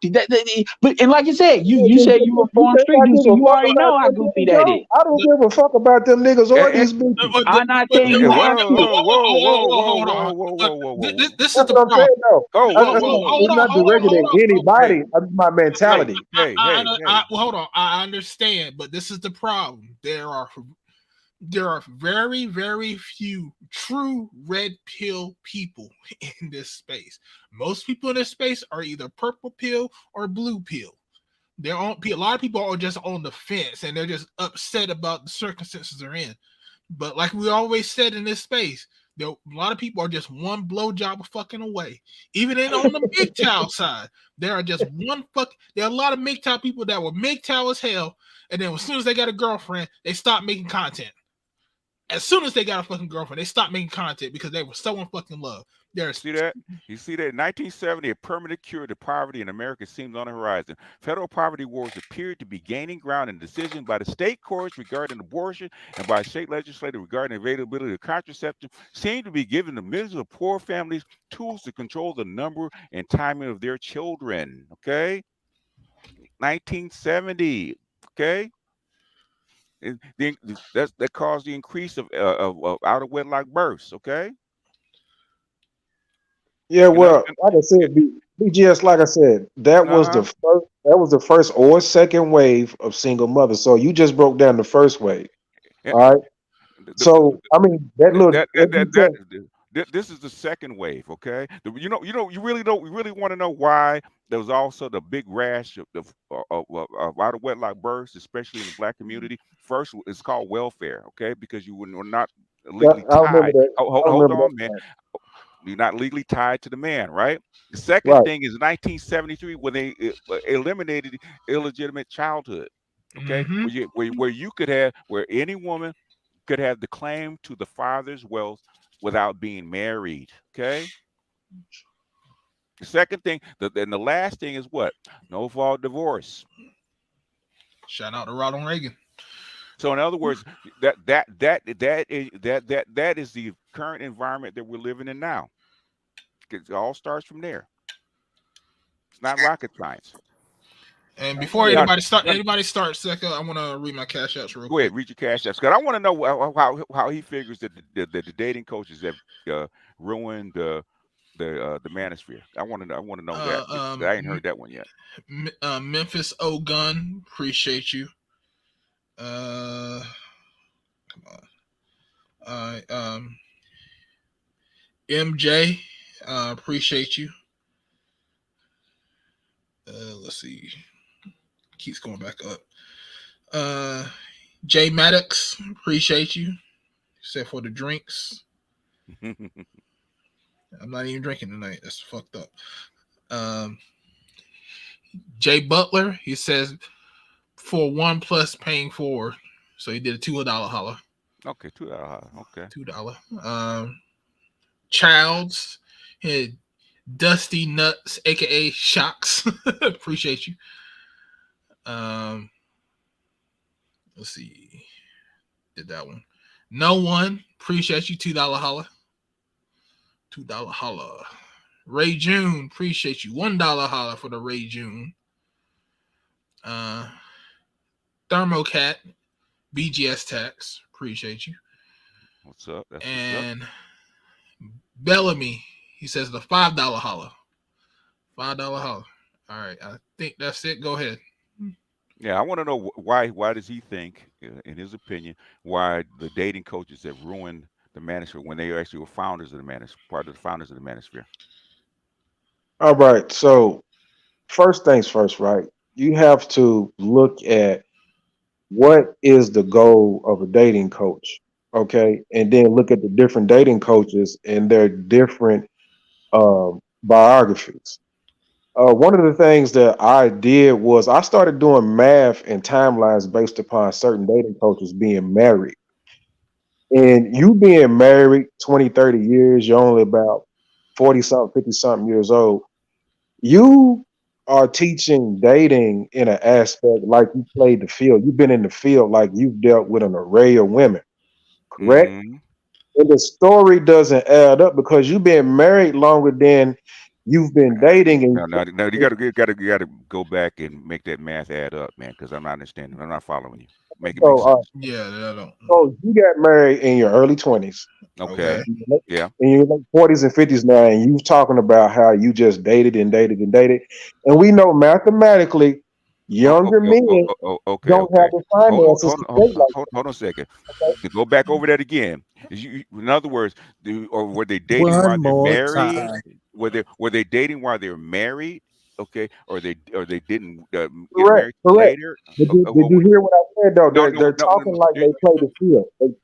They're putting a message out there like they played the field with no, no, different women to have so insight on different women so as opposed to in so relation to their dating hold on, message. hold on a second. So in other words, you're saying that the dating coaches that are out here talking about dating and having insights on different women have been married for 20 years, so they haven't been in the field dating like as a single man. Is that what you're saying? Correct. And you have many Okay, of them like that that. makes sense. Okay, well, you got to make it. You got to, if you're gonna say this, you got to make it clear to I am going to make it clear, but you got to give me a chance, BGS. We know you the Godfather, but sometimes you don't let nobody no, talk no, no, over no. you. What I'm What saying is, it don't make you're sense what you. confusing us. Yeah, What you're you talking got about, to It's not you're making talk. confusing us. sense. Basically, you got to talk more clear and straight to the point. Yeah. Okay. Well, again, and then you have other dating coaches in open Uh-huh. marriages, Okay. so also the fact Mm-hmm. that you said we're in hookup culture, right? And then Okay. we're also Okay. and then we're also dealing with Let's take it one point at a time, man. Instead of no, trying no. to talk about no, no, You no, when you talk about dating, you have to catch everything up to speed and talk to these no, guys no, from a clear perspective. okay. Can't teaching dating in past Okay. tense when Zulu, dating is Zulu, more Zulu, extreme and something Zulu, different than Zulu, what it is now. Zulu. We're You're not trying to making help you, man. sense. We're trying to help you. We're trying to get you to organize your thoughts and make sense because we're not understanding you. Let's take it one point. Let's start with your overall point. Okay, what's your overall point? Let's get that clear. Okay. What's your overall point? Let's start with that, and then we'll work backwards. We're gonna give you time. Dating doesn't work. It doesn't work, and these guys aren't talking in current Why time does and terms. why doesn't it work? Okay, Let's you see go. the result. You see the result. Do you see the Okay. results? When What? hookup culture, Okay. divorce is high. It doesn't lead to marriage. The marriage laws are no good anyway. So what's the purpose? Why are they teaching this shit? They need Why? to change. Let me The question is, why are they teaching this, right? So is a dating coaches causing this or they're responding to it? Both. how they Both. cause it. Okay, how are they Both. causing it? Okay, they're causing it because they're not being constantly involved in the evolution of the message and what the reality of it is, and making sure they're keeping it with safeguards. And they're also in response to the fact that, again, when the passport bros came on the scene, they changed the game. When you opt out, you change the money market No, for okay. everybody. That doesn't make sense, man. Let's It does take make pass. sense because they responded to it. No, it's not. Zulu. No, it's Let's not. let's They're let's let's responding let, to the That's environment. they're responding to the passport bros. They didn't cause passport bros. They're responding to it. I didn't say they caused I'm passport bros. I said the gonna passport bros caused them to respond, just like I'm the gonna women. say this. So, I'm so, gonna say this, Zulu. Yeah. yeah, it needs work. I'm really gonna tell you this. What you said was the equivalent of that Phil Jackson would not be a good coach because he didn't play in modern basketball game. Okay, somebody prove to me positive results. Somebody prove to me Number one, positive results. number Well, one, the number one. Here's hookup culture, right? Hookup culture. They're Okay, not in the interest of getting people married. It's to hook up and get the courage to talk to women. Two, if you're getting not into a true. hookup culture Hold and they on, Zulu. because there's some people who need to be schooled on female behavior because once again lack of fathers in home. So if there's got him. Yeah. But I mean, dating coaches have been around for a long time. They just became popular, extremely popular in the 90s. Really in the 90s. In the 90s. Yeah. Okay. What is for most dating coaches? What is the object of them teaching game or dating? Right. Well, they claim to be teaching game, but yeah, it's okay. What is it? They're teaching. You got that bullshit game and actual. Okay. Number one, what we're not going to do is use condescending language. Actually be fair, right? What is the object of them teaching what they teach? Okay. What are they trying to teach? What are they trying to teach? Hold on a second. Okay. Okay. All right. Anyway, I got my daughter. Hold on a second. Hold on. But for the most part, for what I've seen, what they try to teach guys to be more confident about themselves when it comes confident to and confident and socially social and learn how to have the courage to get over what's the biggest impediment. The fear of rejection. Fear of rejection, right? Get over the fear of rejection. Rejection makes a man out of you. Yeah, it's something that a lot of people, which they have been teaching since the 16th century, the same thing. How to romance, right? Remember romance and all that kind of stuff, courting? That's game. They used to teach that. Game coaches, that's the updated version responding to the environment. Yeah, you just got what the women are for that time, and then you'd have to go for that. You'd have to teach them. You go back to, I forget, go back to the courtiers back in the 14th, 15th, 16th century, right? You had people to teach you how to court, how to court a lady, how to do whatever, right? The dating coaches are not new. They've been around for a long time. Yeah. Matchmakers. Right, you can't blend times and when things are done. Yes, you can. No, you can. A dating coach today is not the same as the people you just spoke of in past times. Why is that? The whole process. The whole one thing you're not going to do is bogart the mic, right? Why is that? Why are they not the same? Why do you think they're not the same?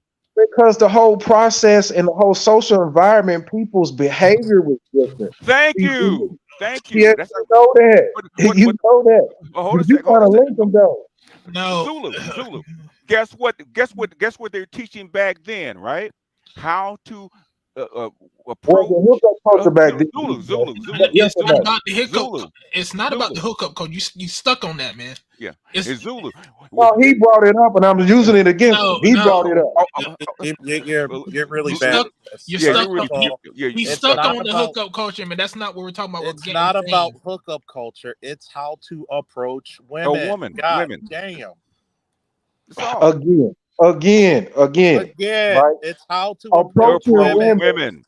Approaching women is fine, but these guys. You can't say you cannot blanket. You cannot blanket all the dating coaches. Yes, you can. Hey, Zulu. You know some of these dating coaches are garbage. Zulu. Okay, Zulu. Slow down, man. Slow down. Number one, do you fight with the army you want, or do you fight with the army you have? Again. No, answer the question. I am going to answer how I need to answer. All the dating coaches are the same. All right. First of all, they all are not the same. They all have the same message. Whoa. Hold on. Listen, we're not doing that shit. All right. If you are asked a question, you need to answer the question. I'm answering the question. No. You not how you want. Just answer the question. Ask me about the question. We're not doing this combative shit today. All right. Yeah. Either you're gonna talk to us. Y'all doing it because all y'all stick together on the public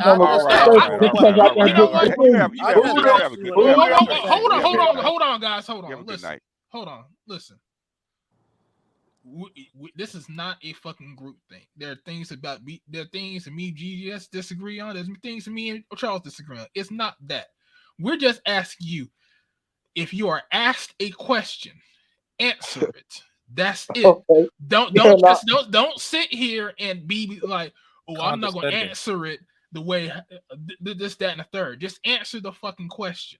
Yeah, I'm not going to answer really. You want to ask me a question? Ask me a I just question. asked you a question and you just rudely went over it. Is this your channel or what, man? Okay, here we go See with this now, again. Here we go with this one, If right? you don't like it, Here we go fine. with this. You came to us. We didn't come to looking for you. This is the reason why a lot of you niggas try to come over to our channels and try to teach us something that we knew for years. Yeah. And actually did Yeah, shows Oh, and well, actually, detailed some of you about didn't shit know. on record. No, you And don't. I asked you because you knew exactly where the fuck I was going. And you rudely just bogarted and overran my question when I asked you, do you fight with the army you have or the army you want? I fight with me, man. I'm not into that Stop shit that no more. bullshit. Here we go. Stop I'm with not. that. I'm Oh, Stop here that we telling you. go. bullshit. Oh my Stop I'm God. not that BS. bullshit, You dude. full Here we of go. You shit. on I'm that not stopping Bullshit. Here we nothing. go. I fight with Everything me. you I spoke Here told we you. about go. I now Here told you we that go. Here earlier. we is go. deflected Here we like go, I told man. you that earlier. I Here we told you go. Here that earlier though. we don't okay. We're not into ghetto scholars today, man. Okay. This is not ghetto scholar. I It have my is. own. I Well, have my pull it up. own. Pull it up. Pull up your research. Pull it up. Pull I it have up. my own Pull it personal up. decision Pull up making, your can't so even no. I don't answer have to the be Pull real no up your ghetto question that research. scholar. you want to Pull talk Why do up I your about have to? research. Why do I have Pull to up your conform to research. your Pull up question to your the point to research. where you Pull want up the your answer you want? pull up your research. Pull it up. Pull it What up. what It's there's about logic around here, young this man. is the Pull up. problem that I'm having when people are asked the question, they act like they just don't want to fucking answer it. You And know you what see the I how did question? rude that answer. You was? just No, don't you want my didn't know. answer. I don't have to choose between neither one of those. I do All me. right. Well, he doesn't know. He doesn't know. Then that's what it means. Just say you don't know. You don't know. You don't know. Yeah. That's Because all. you No, I don't don't care. because No, It he it would doesn't doesn't know. actually matter to it would me. You actually don't. That's what I'm Dude, explain trying you to don't tell know. you. You don't know, So, man. You You so, don't so, know. try to so box me in, Dude, and you you don't try know. to box me no, in. I fight. hold Zulu, on, you do not know what the fuck hold you're on, hold talking on, hold on, about, hold on, Zulu. hold on, I hold can on. tell that. You don't know what you're Look, talking about. Okay, all right, cool, cool. All the right. thing I don't about know it, what I'm talking about. You I don't know don't what know I'm what talking you're about. talking about. No, you You don't. No, you don't? don't. hold No, you on, don't. hold on, guys. Listen, Zulu, we gotta stop this shit as fucking men, especially in this fucking space. You know what the question is? Yeah, I know what the It, question is, but I'm not listening. It came to me. I muted Go him. back to your mama, No, well, boy. hold on, Hey, Ed. hold Hold on, on, hold Ed. on. Listen, Go Let back Art to your handle this. dead daughter, punk. See, now you gone. He Because needs you to go, didn't man. want to He don't know comply. what he's talking about. I'm Yeah. gonna tell you this. well, See, this is hold on. I want to say this real quick, man, Go ahead, boss.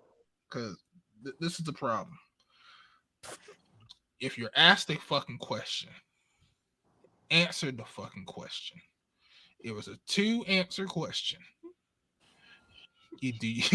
That's it.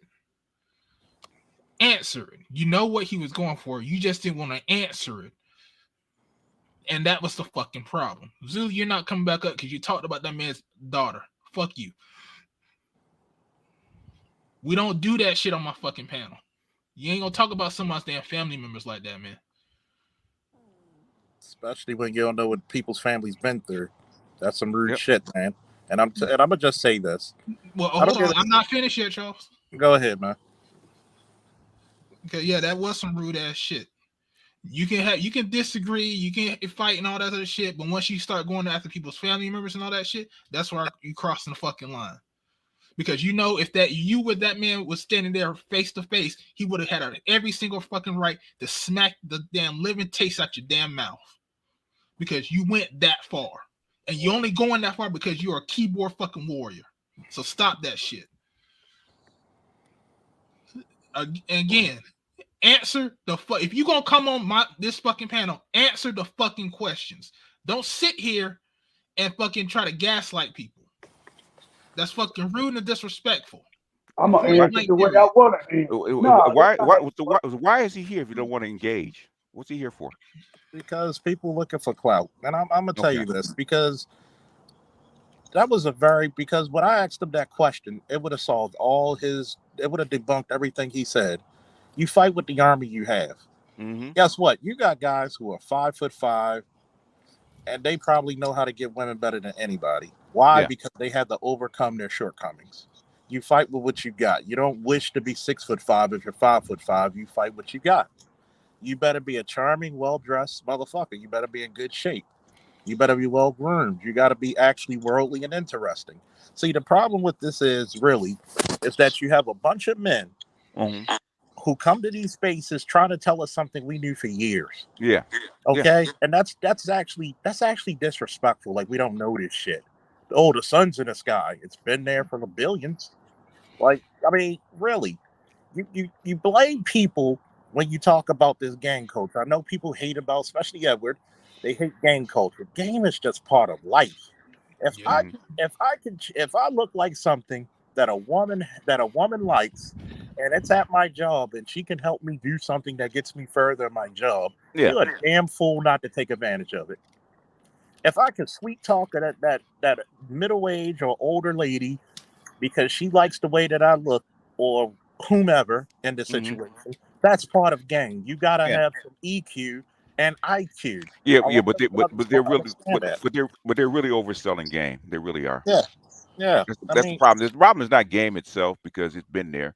It's been there since the Greeks. Okay, game has been there since the Greeks. If you go back and look at it, now all this stuff is not new. It changes according to its environment. The thing is not new. Okay, the thing is what you got people online trying to oversell it, and they're trying to make it more complex than it is. Okay. Yeah.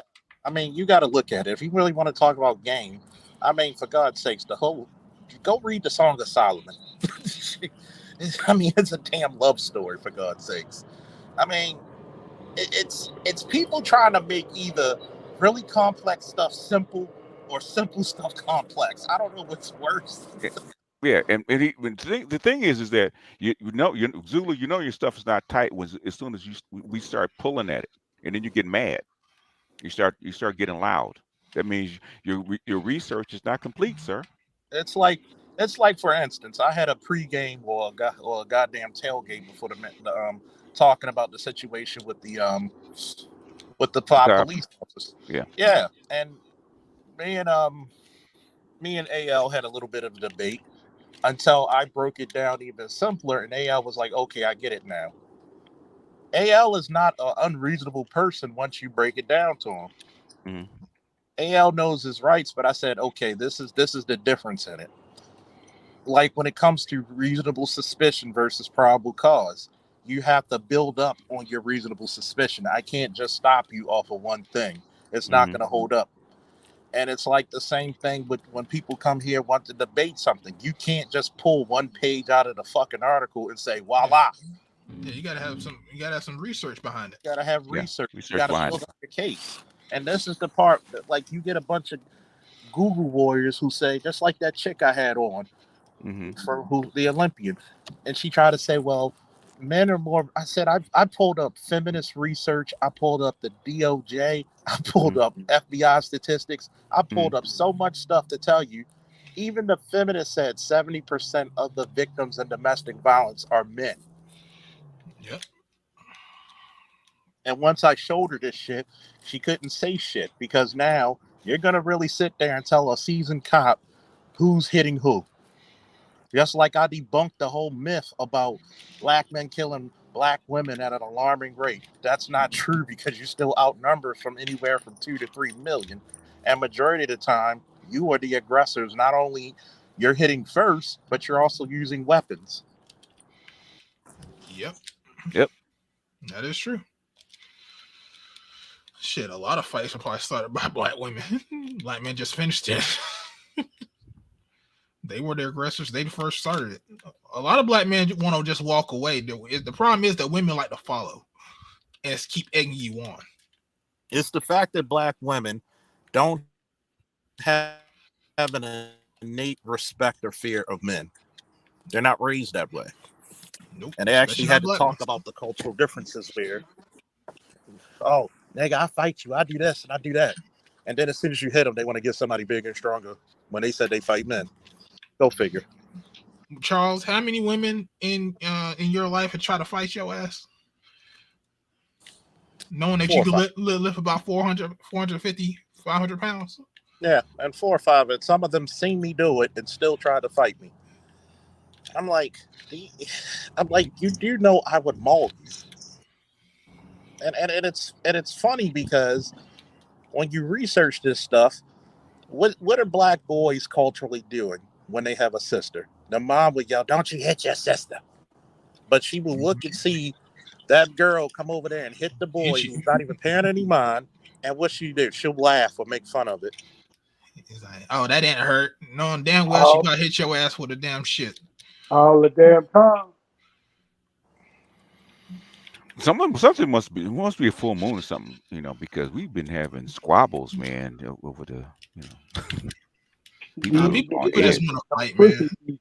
That's what these basically, I know. Basically, people just want this Saturday night to be just a fight fest. That's really it. They really want to get the tridents out in the necks. Yeah, I just want to fight with somebody. That's it. It's not called a Coliseum for nothing, though. No, it is. But the thing is that it gets to a point where it's like, okay, you just being disrespectful just to be disrespectful. I mean, come on. It's one thing if you had a valid point. Yeah. People, and one thing I could say about BGS, if you have a valid point, he was like, point taken. Yeah. He'll give you props. And it's not the fact that, oh, you're angry at PUAs. I mean, guess what? There's some guys who need the help, just like there's some guys who are going to need a personal trainer. That's why I asked me. He said the dating coaches destroyed the manosphere. I said, do you know the history of the manosphere? No, I've only been here since 2015. Go look up at the manosphere. Go look at the circles, right? Pickup artists, basically MGTOW and men's rights movement, right? Those that's the red pill. Yep. That's why I asked him. I said, they said, do you really know what the history of the manosphere really is? He kept giving me all these other answers. Nope. I said, that's not it. I said, how can the founding members of the manosphere be trying to destroy it? They've always been here. And when the old man asks them for receipts, whenever you do that, that's when I see all of them get undone. They can't stand the receipts. Oh yeah, because this receipts over here, you got to have them. And if you don't, we gonna tell you've been debunked, and they can't take it. No, they want to be right. They're like women. I was trying to get him to get to his point. Why do you think the dating coaches have ruined the manosphere? Okay, what are they teaching that's ruining the manosphere? This reminds me of when you see a guy with a pretty woman, and guys will try to hate or try to put shit in that woman's head to think you cheating on her, doing whatever. And instead of actually like, yo, teach me what you know, Obi-Wan Kenobi. A lot of you niggas want to challenge men, but you won't say why was their reason for the manosphere. You won't challenge the women. Yeah. And people don't remember when we first was years ago, we went to Cynthia G's platform. We spoke to these people who were anti-manosphere. Y'all got a lot of these Johnny come latelys are scared shitless. Yeah. You know what this reminds me of, really? You remember that time BGS that well, you probably don't remember it. It was a long time ago. There was a guy that was on your panel, and and I guess Charles was up there too. And I don't know if it's the women's chairman panel or not, but he asked what can I do to attract women? And we were just saying dress better, this, that, and third. Right. And he was just saying what about this, that, and third? And because he didn't want to dress better or improve himself, he just wanted a cheat code to get women. Right. And it's like, dude, you have to play the game. I'm sorry. And I've always told guys this. It's not like we're trying to change who you are. Right. I mean, but if you want to dress like a geek, be the best dressed geek in the fucking world. Right. You can wear a Superman shirt, but get a nice Superman shirt. Yeah, iron your clothes, wear cologne. Don't be like these fucking losers that's playing. You sound like the black women that have 3 kids by 3 different baby daddies and that are overweight and say, what do I need to do to get a high value man? And but I lose weight, have a better attitude, learn how to cook, and learn how to cater to the man. Well, I can't do all that. I don't want to do that, BG. I don't want to do that. Why I got? I don't want to do that because it takes work. It takes work. I have to change myself. And I'm gonna address this Salt Life. I mean, the reason why FD Signifier won't debate us is because he'll be embarrassed. Now back to the subject matter. Yeah. The problem is you don't really have to change yourself. You just have to improve yourself. But you're so used to being at the fucking bottom that you don't even want to win. Let's say it all together. It's called being lazy. I mean, shit. If you can't iron your fucking clothes, iron your jeans, stop buying damn $15 shoes. Put a little bit of money into your damn wardrobe. You know what, Art? Let me ask you this question. When you went to your new job, when you went to the interview, did you wear a suit? Yeah, wear shirt, tie, slacks, and all that shit was brand new. I went to the store and bought everything brand new. And everything was pressed, right? You sent it to the cleaner, or you pressed it yourself? I do everything myself. Did you have to put in a resume? I put in a resume, yeah. Did you have to put your best performance and what you've done at your previous jobs? Yeah. See, the problem is this. A lot of motherfuckers just don't want to adapt. They want to fight modern wars with fucking bows and arrows. You know what I did, Charles? I actually went to that place that I'm at now, and I saw how they dress. And when I went to the interview, I dressed how they dress. Mm-hmm. It's like when I went for this interview, I'll be starting on February 6th. They were looking at my resume and they said, "Oh, you're the guy with the immaculate resume." And even though I knew the guy, the director, because he was a former cop at the city, I still had to interview.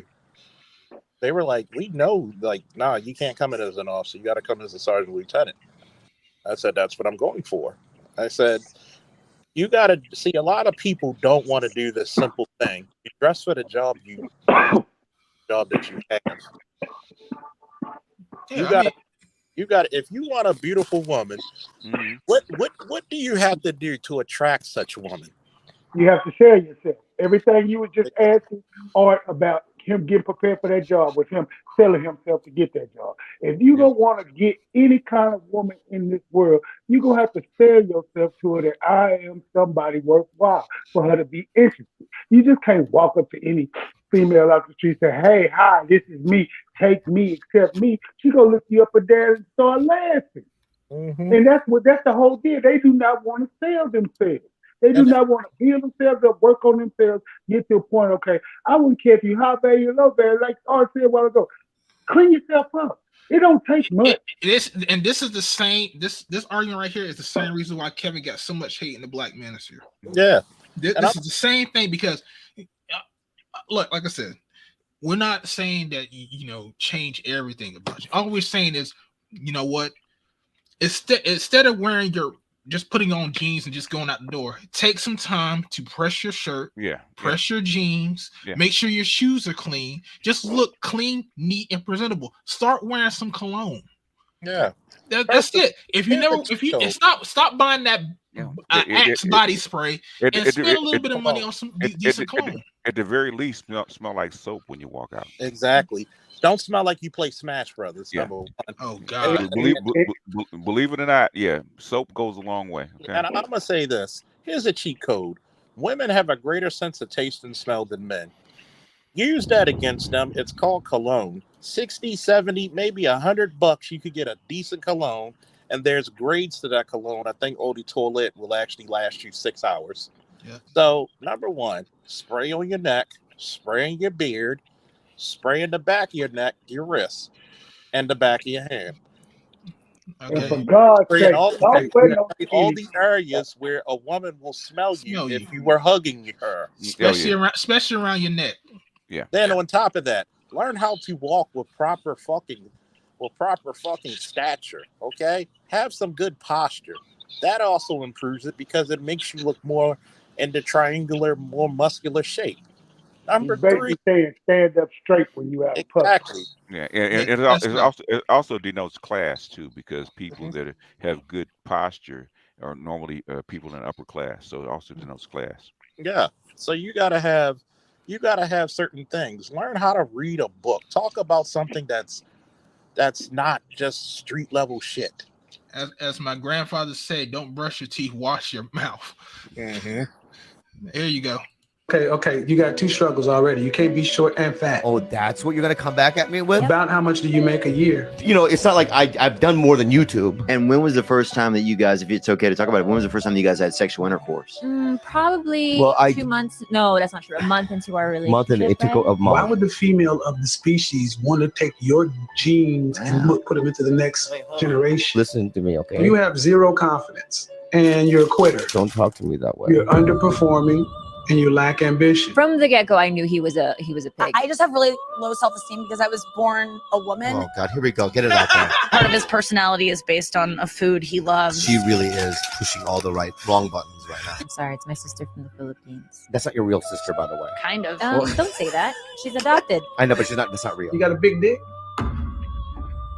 First of all, you already know. You have a big dick?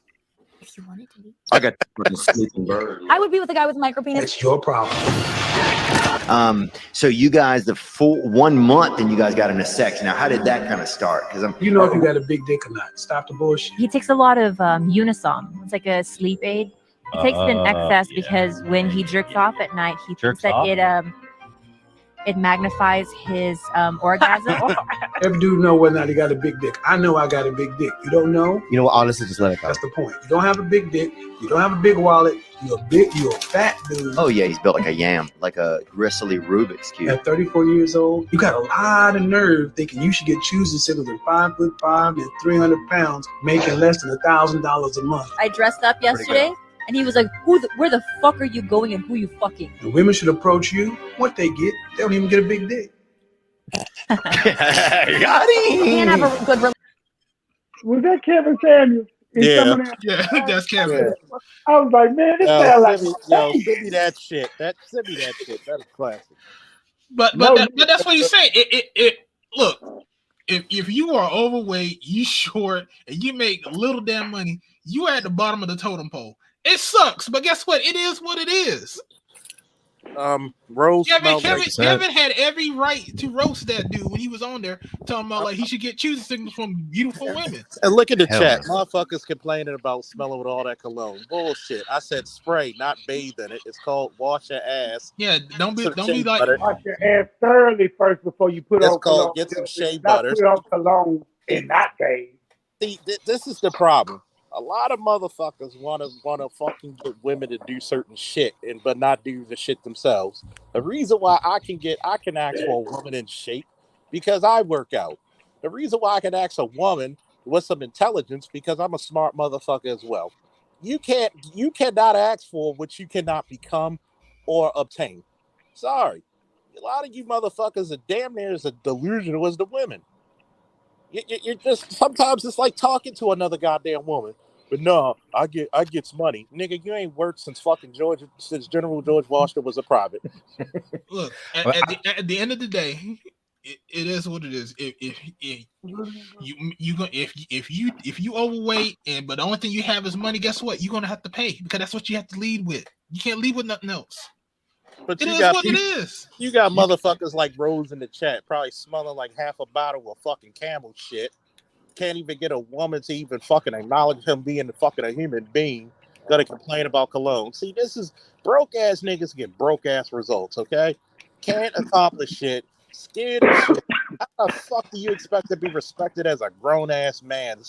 This is the shamefulness shit about this space. I love y'all, but some of y'all need to really grow the fuck up. You really need to grow completely the fuck up. You go to another country, guess what? If you are lame in one country, sometimes you're going to be a lame in all countries. You know why? Because you walk with the sense of being pathetic.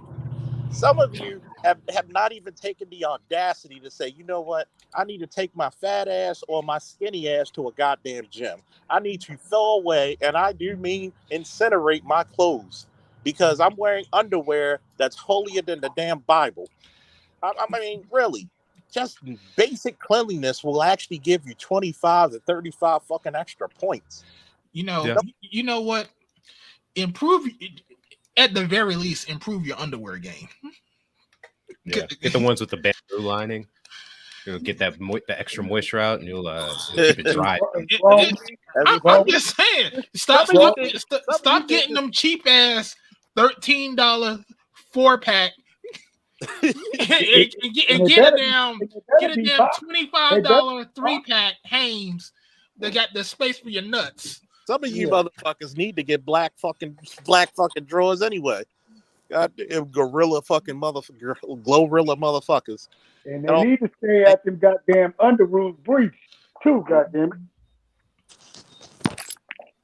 it. Then some of you need to actually increase the size. Goddamn nuts and the goddamn sharpshooter and shit, motherfuckers. How you gonna have a UFC hole and a Yeah, submission Aquatech, you hole? hit it right. Boxer briefs are the place to go. Yeah. No, I mean it's not that difficult to get it. I'll give Kevin this, man. He really had that like football coach / pastor vibe where he was like trying to tell you, he was trying to preach to you to get your shit together. My mother actually put me on to him 2018 when he started, when he was like talking to men, and he was like that black man, you belong. And I had a lot of the pieces in place, but it was like I needed like a foot in my ass to get a couple things together. You know why I didn't mind Kevin? Because he reminded me of my parents. Yeah. Because my parents would just be straight up with me, be honest with me. And, that's what you can need. And the thing about it is that they didn't give my parents didn't give a fuck about my feelings. You'd be like, oh, you feel bad? No. My parents would be like, oh, you feel bad about it? Well, tough shit. This is life. Deal with it. Yeah. Like, they might they might care after the fact. Like, no, they didn't care. They didn't care. No? No. My parents are hardcore, bro. Like me and my brother were talking about this. It's like because my brother was listening to Kevin. He said, and we both had the same agreement. That's how my parents talked to us. They didn't give a fuck about our feelings. They just told us straight up. They gave to us straight, no chaser. They didn't give a fuck if we got mad and we started getting upset. They didn't give a fuck because guess what? Life don't give a fuck about you. Honesty, yeah, because it don't. Life indifferent. The life does not care if you're mad, if you're sad, if you're angry, if something happened to you. Guess what? It's about the results that you can get. I'm gonna tell you what. If you're willing to get those results, I'm gonna tell you what. Some of you motherfuckers needed to go through basic training when I went through, and let that drill sergeant ride your ass like a goddamn fucking They class. couldn't take it, Charles. They couldn't take And guess what? When they would tell you about your dirty ass self, smelling like a whole jungle and shit. Oh yeah, when my brother was in the Air Force, he had to write people up just because they were starting to get athlete's foot.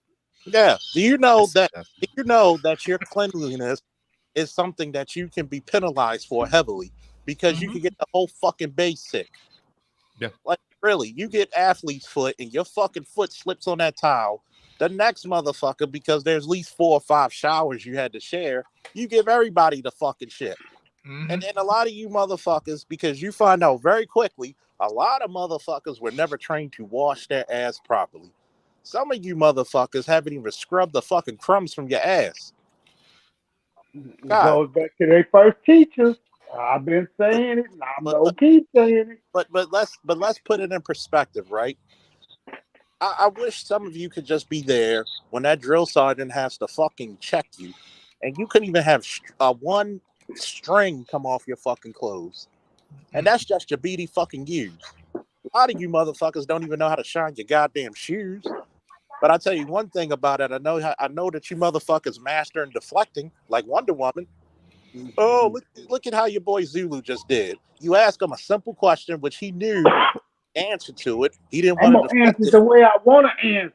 I ain't gonna answer with the way you want. Feminine, and I'm gonna say this because I know your motherfucking ass still watching. That's the most feminine shit I've heard from a fucking man in a while. Straight infeminine. And we don't give a damn if you get in your feelings about what we said, son, because what we're trying to give you is a piece of constructive criticism. Something that you didn't learn growing up. And D. Scott, yeah, I know about shower shoes, but guess what? A lot of times people's feet slip.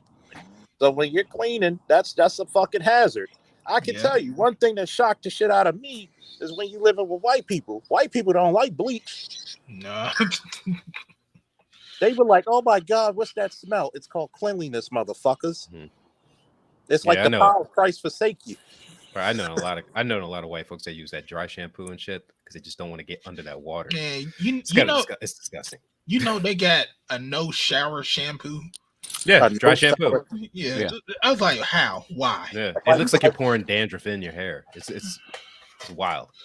It matches the dandruff they already got. That's why. If you have oily scalp, that produces oil, then that's what you would use. Yeah. Like, wash your hair. Goddamn, with some water. Goddamn, got all kinds of the Rocky Mountains in your scalp. What the fuck? Well, you're not supposed to wash your hair every single day because Not every day, but at least once a week.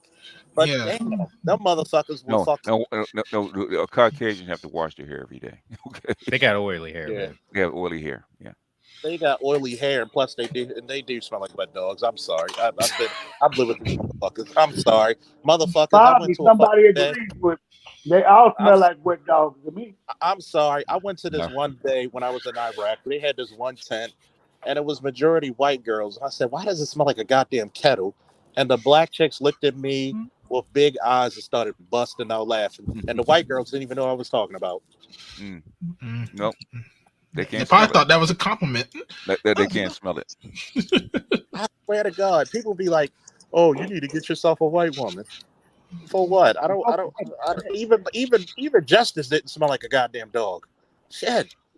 Check this out, fellas. You know they even got celebrities who that came out, Anglo-Saxon celebrities that say they really don't take baths or showers and clean like that. They just wipe themselves off. I'm listening to this shit like, what the hell? With a wet wipe. Yeah. Hopefully they've mastered the art. No. No, it wasn't the Moorish man who taught them how to wash and wipe their asses, but they still fail to understand that shit. Appreciate you, D. Scott. He says great respect is earned by saying I don't know. Yeah. And I don't know what he was on. Go ahead, finish. Sorry. And Julian, he says for the time. Yeah, appreciate you. Go ahead, BGS. No, I was gonna say I don't know, what people come up here, man, because all we're doing is try to understand what he was talking about, get to the point. He wants to give a sermon. So come on, man, get to the point. What are you talking about?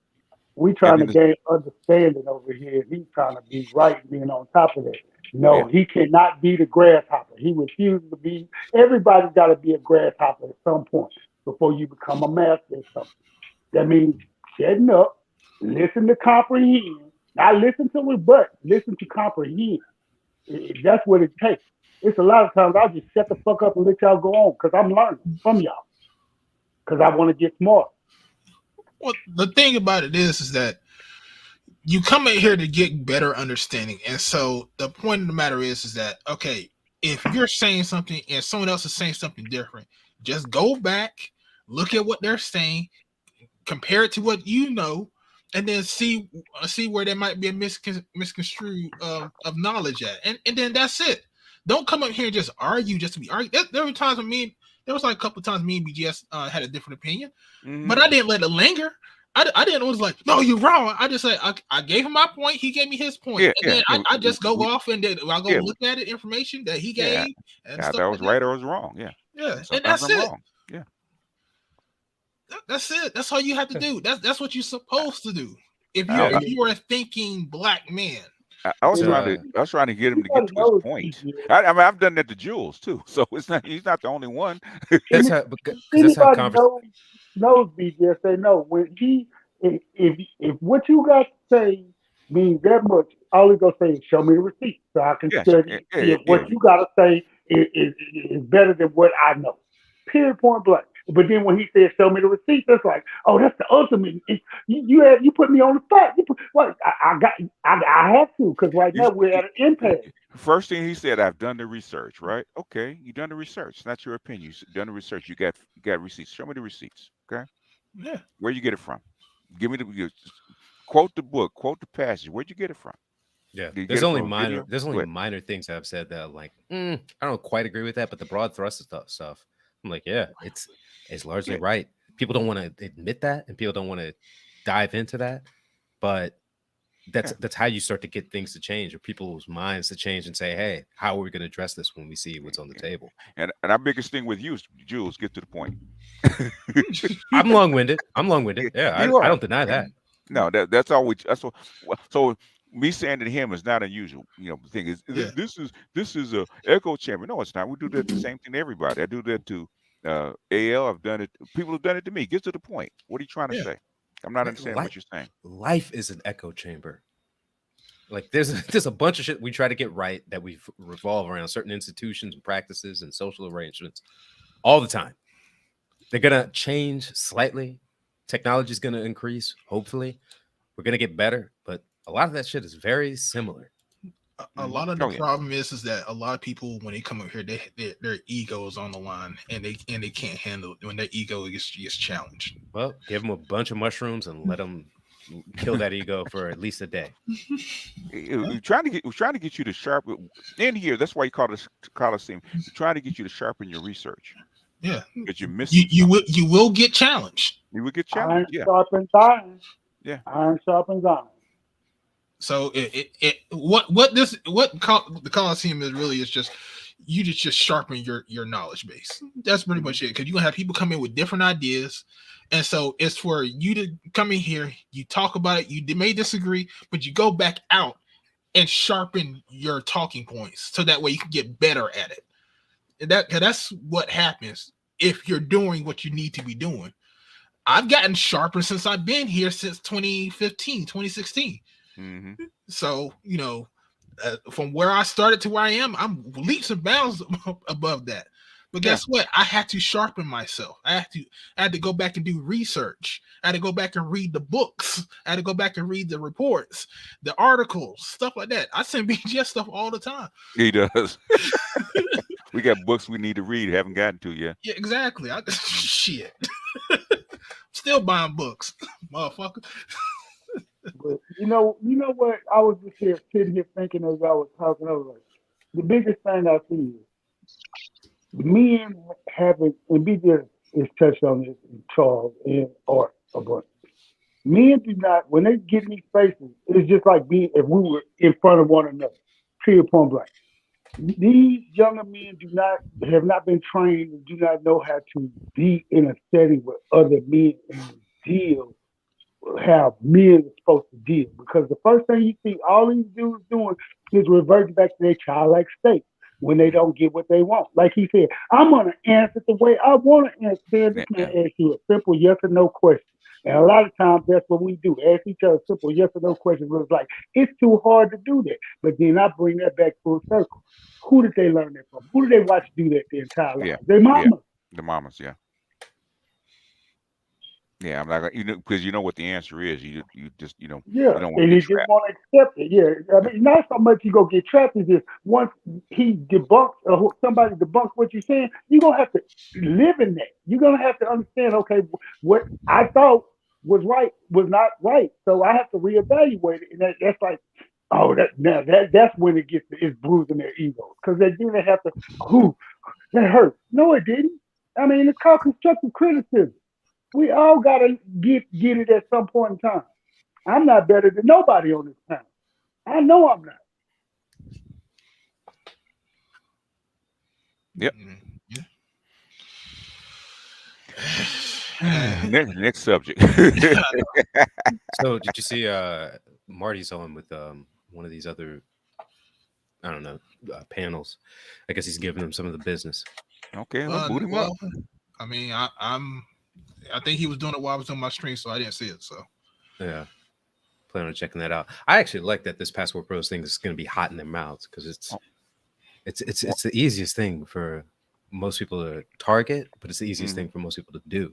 And you were right about that. I'd say that $6,000. I'd say doing the hostels and everything. Yeah, it's much easier under the age of 35. Yeah, and then after that, it gets a little harder because you start getting a little older, a little slower, a little creakier. But in general, that's the best way for people to get their feet wet. Yeah, I mean that's why I asked him. If you want to be comfortable, right? If you want to floss and live the high life, then you don't need some money. But the thing is, do you want to travel or do you want to floss? If you want to floss, you need some money. But to travel, because I met a whole bunch of people that are travel on virtually nothing. How do you travel on that? They explained it to me. Yeah, yeah. It's actually a white girl. She's like 25 or something like that. Yeah, and she's doing it by herself. So you can do it. Australian? No, it was in Central America, Latin America. I mean, was she Australian? No. She was from Florida. Okay. Because I know Aussies go out crazy. Well, they're used to it because that's where they live. So because they're nowhere. Like yeah.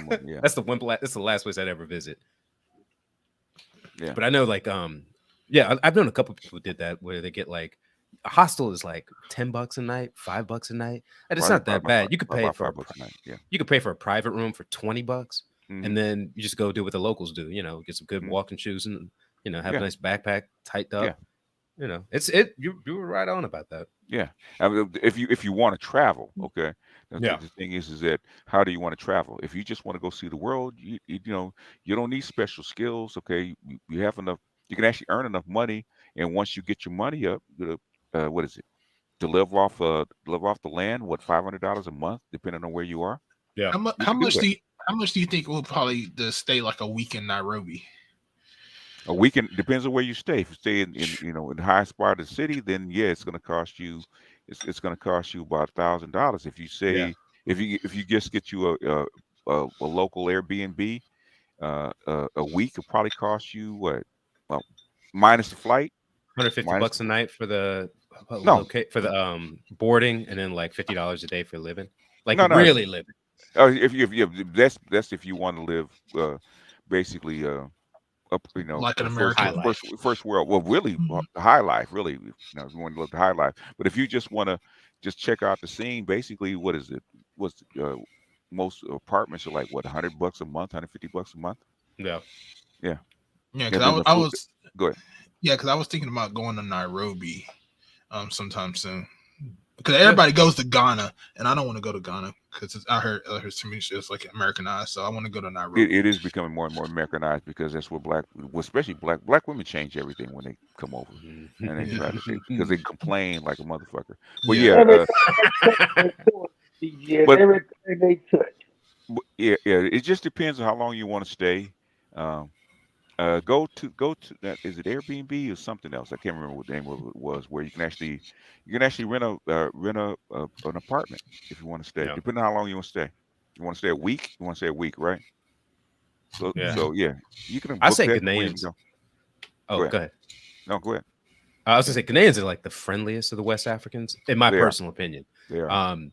And they have a nationalistic view. Like they recognize their tribes, but they see themselves as Ghanaians as well. Yeah, and Nkrumah did that when he in the 50s and 60s. He did that. Yeah. He actually he implemented a Prussian school system, and he forced the kids of one tribe to go to schools in another tribe, so to get a homogenized identity.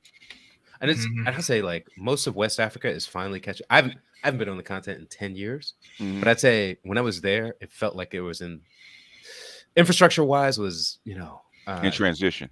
Yeah, like they didn't have like internet like I was used to, but it was, you could tell like they were getting stuff going, but the inertia wasn't there. Yeah, I've heard it's gotten better, but you don't know. The internet basically, when did the cable came in 2010? I was gonna say 2010, and then they have to do a build out. So yeah, they were just starting to do the build out. I think it was in there 2008, 2009. They were just starting to do the build out. So now that I think they have 5 lines coming into Accra. So it should be a lot better. Because a lot of it's still spotty, but the best internet is probably going to be either in South Africa or Kenya. Kenya's actually done a really good job of Mombasa is a huge port. Yeah. Yep. I was gonna say the thing, if you do go, Art, is if you have allergies, be careful because the dust kick up is huge over there. Like America is just so much more sanitized and formatted that you just don't. Oh, I know. You don't realize it, but like every time I go to a country that's non-Western, I just get sick for 2 days or a day and a half just from like it just hits all the sinuses, and I'm just have to like clear all that shit out. But definitely do it. Yeah, I am. I mean, I have to. Yeah. Was it skip lag? And I mean, you could Google Flights will give you a good idea of the scope, and then you could do like skip lag to find like special deals and stuff.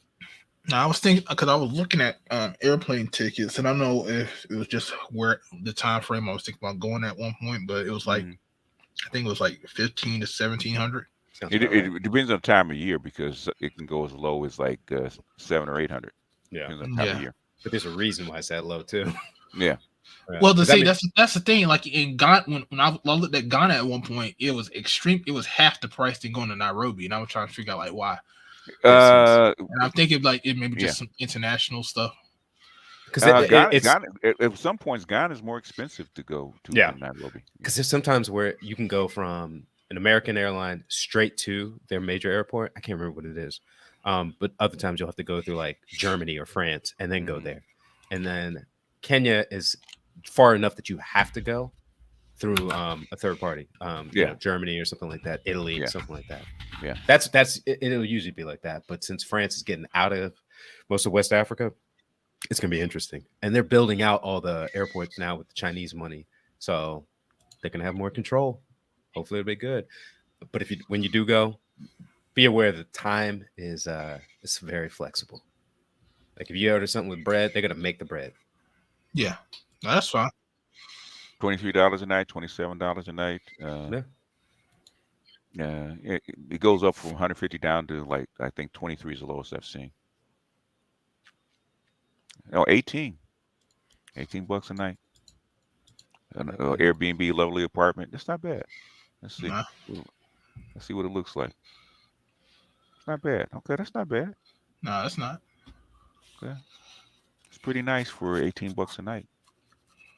Yeah, that ain't too bad at all. One bedroom, one bath. Shit. Not bad. Nairobi. Okay. Entire rental. They got that up front. You're not sharing that with someone's uncle. What's the square footage on that? They got it. That's probably 500. I mean, hey, 500 is good enough. Shit. I could live in a closet.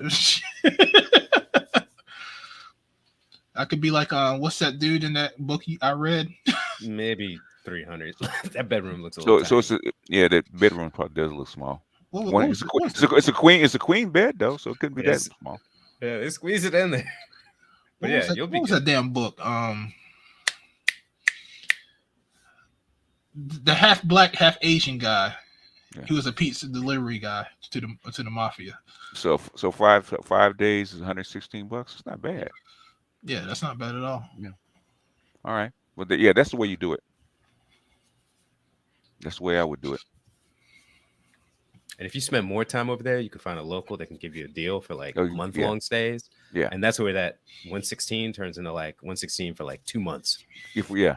You know, like that's when you start to really make a difference. If you want to stay a while, that's what I did. Because I think when I went to Guatemala, I think it was like $10 a day. Yeah. So it was like $300 a month for the whole month. Right here. Go ahead.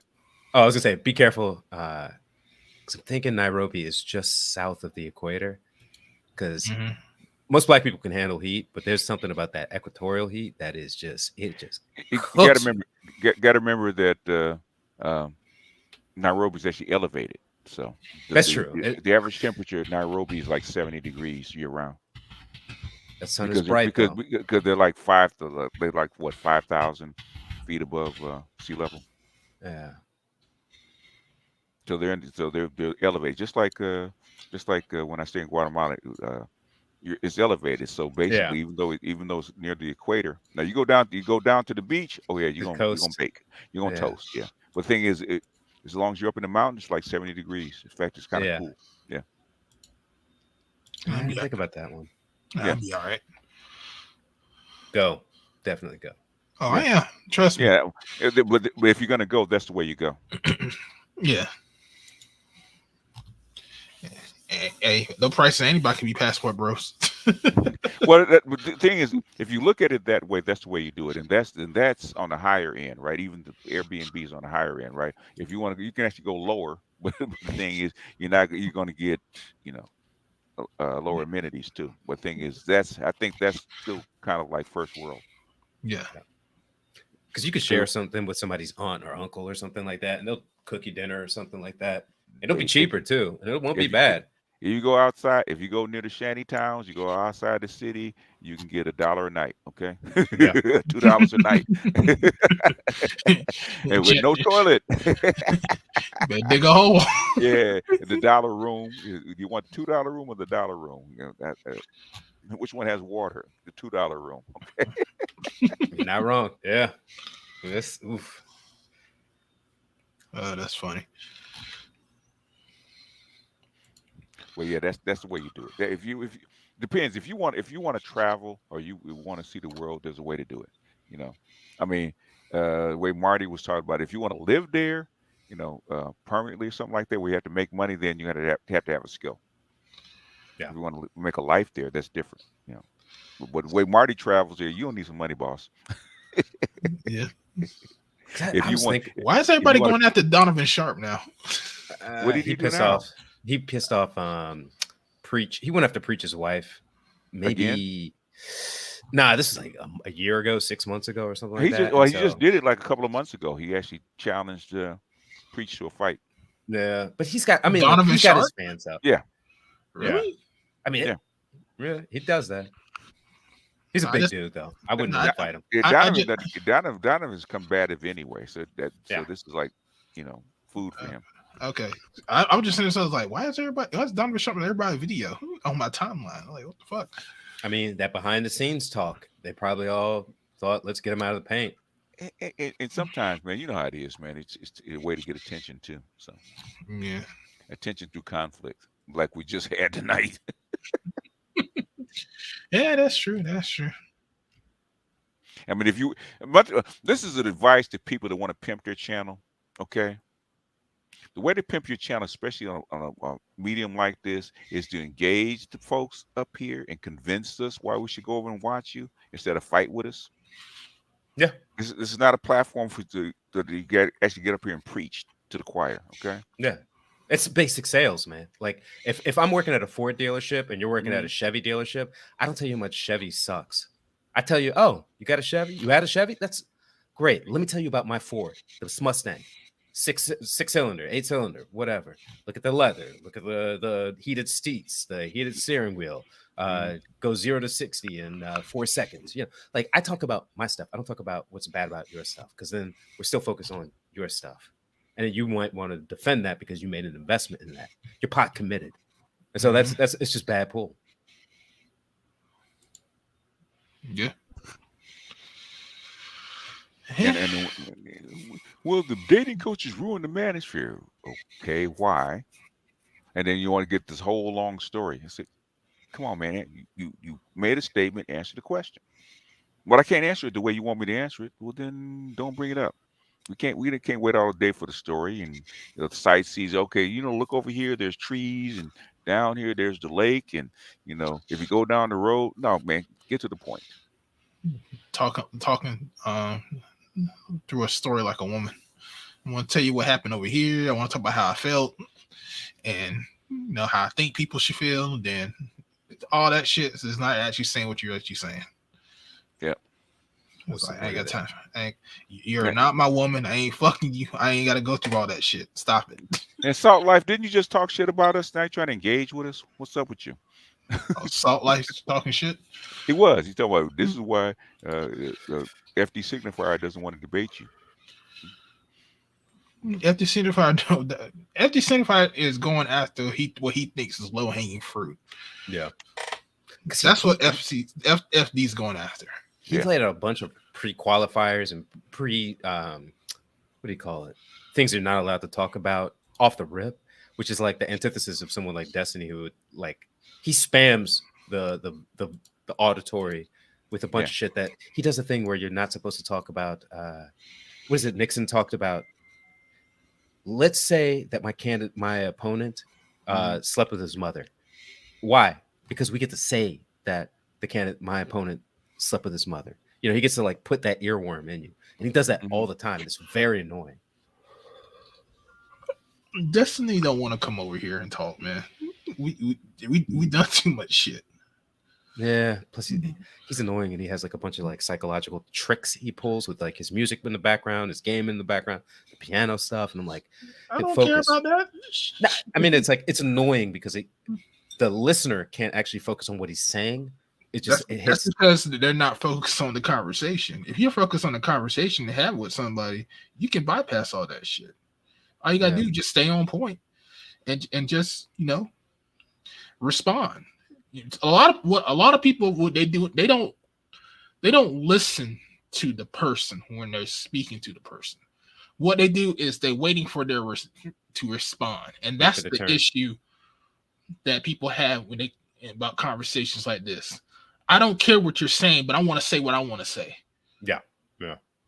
And I get that to a degree if you think you're like 100% right and the person's in bad faith, but he's the type of person who's in bad faith. Well, so the it thing doesn't is, make for a productive conversation and that's at why all. you have to listen to what he says. So that way you can combat it in every way, simple form. And then you have to stop him when because what I noticed what he likes to do, he likes to put out like 5 different subjects all at once. The deflections, and then you have to say, wait a minute, which one do you want me to stop? You got to stop them because a lot of people do that. They want to put out 5 different things at once, and so you have to like dissect each and every one, and it takes time to do that. Yeah. So you time wasters. Yeah. You want to put out all this stuff, and then it's like, no, which one do you want me to dissect first? And we can go from there. And then we're going to go through each and every single one of your points. I'm going to destroy each and every single one of your points with facts, data, statistics. What do you have that can combat that? And if they don't have anything, guess what? He puts you in the hall of mirrors, though. Like he's basically doing what Hafiz wishes he could do, but he does it very effectively. But he puts you in like this hall of mirrors, like Bruce Lee at the end of was it Game of Death? Where he's looking down to try and find the actual bad guy, but you can't really feel him. You got to break all the mirrors. That's just a time waster.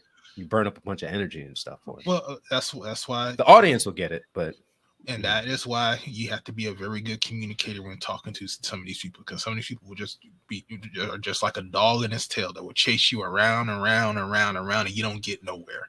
Yeah. And that's what Destiny does. He wants you to chase your tail around so that you don't get nowhere, and it make it seem like you won. Yeah, that's what I'm saying. That's why I stop people like with the guy here. Okay, man, make your point, because you're going like 5 different things and telling us a story. What's your ultimate point? Let's start there. Yeah. And get them down to a particular point that y'all can debate instead of trying to debate 5 different subjects. Yeah. No, you can't do that. Because you adding all this stuff to add up to one point. What's your ultimate point? Why are you here? Okay. And now you said something. Now defend what you said. Why? Like Enter the Dragon. Yeah. Thank you. Yeah. Sorry. So the thing is, this is your thesis. Okay. Now defend it. Don't dance all over the place. Well, I want to tell you about this. No. Make your point. Okay. Yeah. Why do you believe this? Then you can actually break down the components of why you believe something. Let's do it orderly. Let's start with a point. Yeah. Give me your first reason. Okay. Let's talk about that. Give me your second reason. Okay. Let's talk about that. Yeah. That's what you have to do. I'll give Angry Man some credit, man. He came in there with the thunder and just like hit him with a 1-2 punch and just got a lot of good stuff out of him. And then the second conversation got a lot of stuff for the audience to digest. But he still did his thing where he's a spammer of propaganda. Yeah, but he got caught when the thing is trying to compare his talking points, which is mainly white talking points, and actually try to compare it to the black community or the black manosphere. No, we don't have those problems. Okay. We don't have conservative women in the church. Okay. No, we don't. Not anymore. Not anymore. Our church, it never really was. But that's why. Yes, some, but like not like they don't exist at all anymore. Like you had some that were like, keep the family. Like was it that was it Dr. Gigi put up that lady Brenda Werner, the lady with the big bouffant hair and like she's kind of square built. I knew a lot of ladies like that growing up who were just like, keep these families together. Like that type of conservative. Black conservatives is a lot different though. Even well, the thing is, the meaning of what a black conservative is kind of gotten lost. Yeah. Hell, even the conservatives got lost. Yeah. Most of the cats up saying they're conservatives. Like, okay, why are you conservative? And what are you against? And even black conservatives have liberal leanings. They're not completely. Yeah. I hate Democrats. That's why I'm conservative. Oh, okay. I hate. The thing is, well, all Democrats are liberal, not the one that's in office right now, sir. No, nope. That's a conservative Democrat. Yeah, that's the hard. That's a Dixiecrat. It's a Dixiecrat. Yeah. I've worked for what do you call it, Blue Dogs? Yeah. And I am a lot closer to them than I am to the progressive liberal Democrats. Like the AOC types, those are way too far left. But the Blue Dogs are about where I'm at. I worked for one out of the Carolinas, and like I was about where they were. You know, we got to keep these communities structured. We got to get tax money where it needs to go, not where we want it to go. You know, order government if we're going to have it. Basically, there's always extremes on both sides. You don't rock with the far right either. You know. Nope. So, with the that's how come the progressives are not as bad as the the real lefties, the real way on the other side. You know, a lot of people that call themselves progressives that are intersexual liberal, intersexual feminists and stuff like that. Yep. You're not a progressive, okay? You're a lefty. Progressives are closest to the middle. Yeah. And a lot of the left stuff doesn't work. Some of it sounds very good on its face, but then when you try and figure out how this is going to work, it doesn't work. Like and these are the people that get a lot of the big picture. Or I'm sorry, they get the big microphone, and that's not going to be good. I remember talking to my man. So I remember talking to my grandfather. He was a politician, and he was a very effective one, right? And he died in 2000, in the late 2010s, and this was during the Trump campaign. And we were talking about, like, you know, how did he get big? He didn't quite understand, because everybody knew who Trump was, right? And I was like, so what do you think? He was like, I mean, he could win. But I started explaining how he got big on Twitter. He's like, oh, that does not sound like a good idea. He didn't like the concept of Twitter because while everyone gets a voice, not everyone deserves to be heard. That's democracy, sir. I mean, welcome, you can speak. Welcome to the YouTube.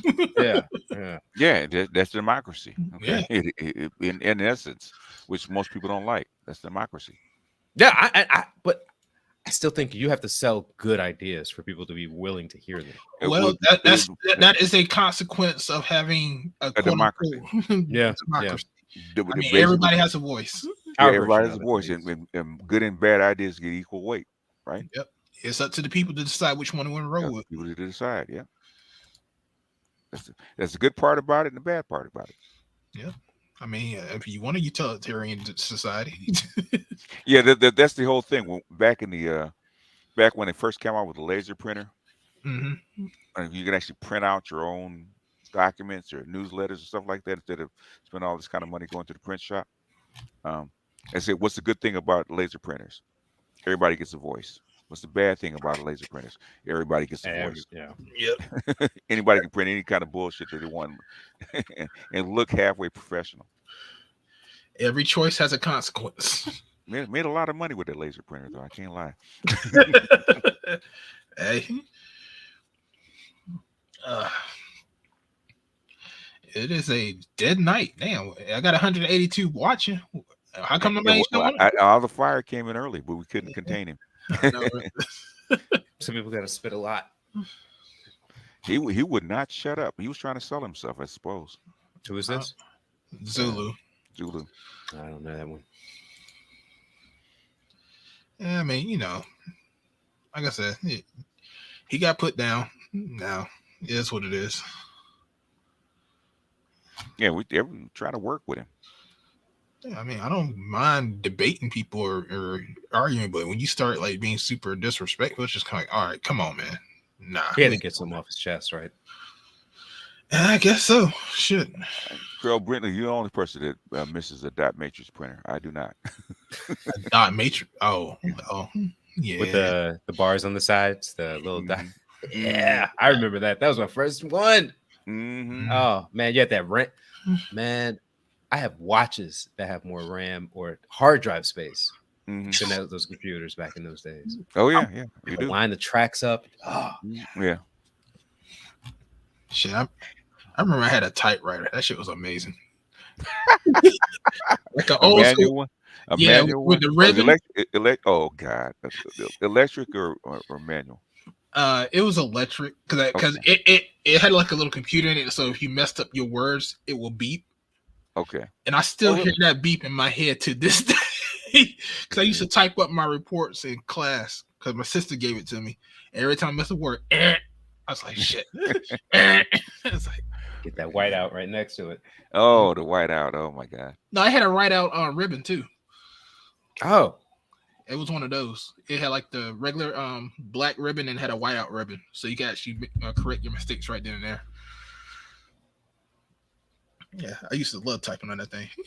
Really? Oh man. Yeah. Well, I go back. You know what made me hate typing? The manual typewriter. Yeah. You had that punch. Yeah. Yeah. Could never get used to that.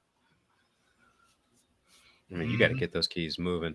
I had to do all my college essays for that on my typewriter. The college counselor was like, "Oh, that was a manual. Like wow, really?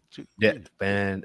That was the one thing my school did not have was like an electric typewriter." And the college counselor was like a really cool black guy. He was from the same neighborhood as August Wilson.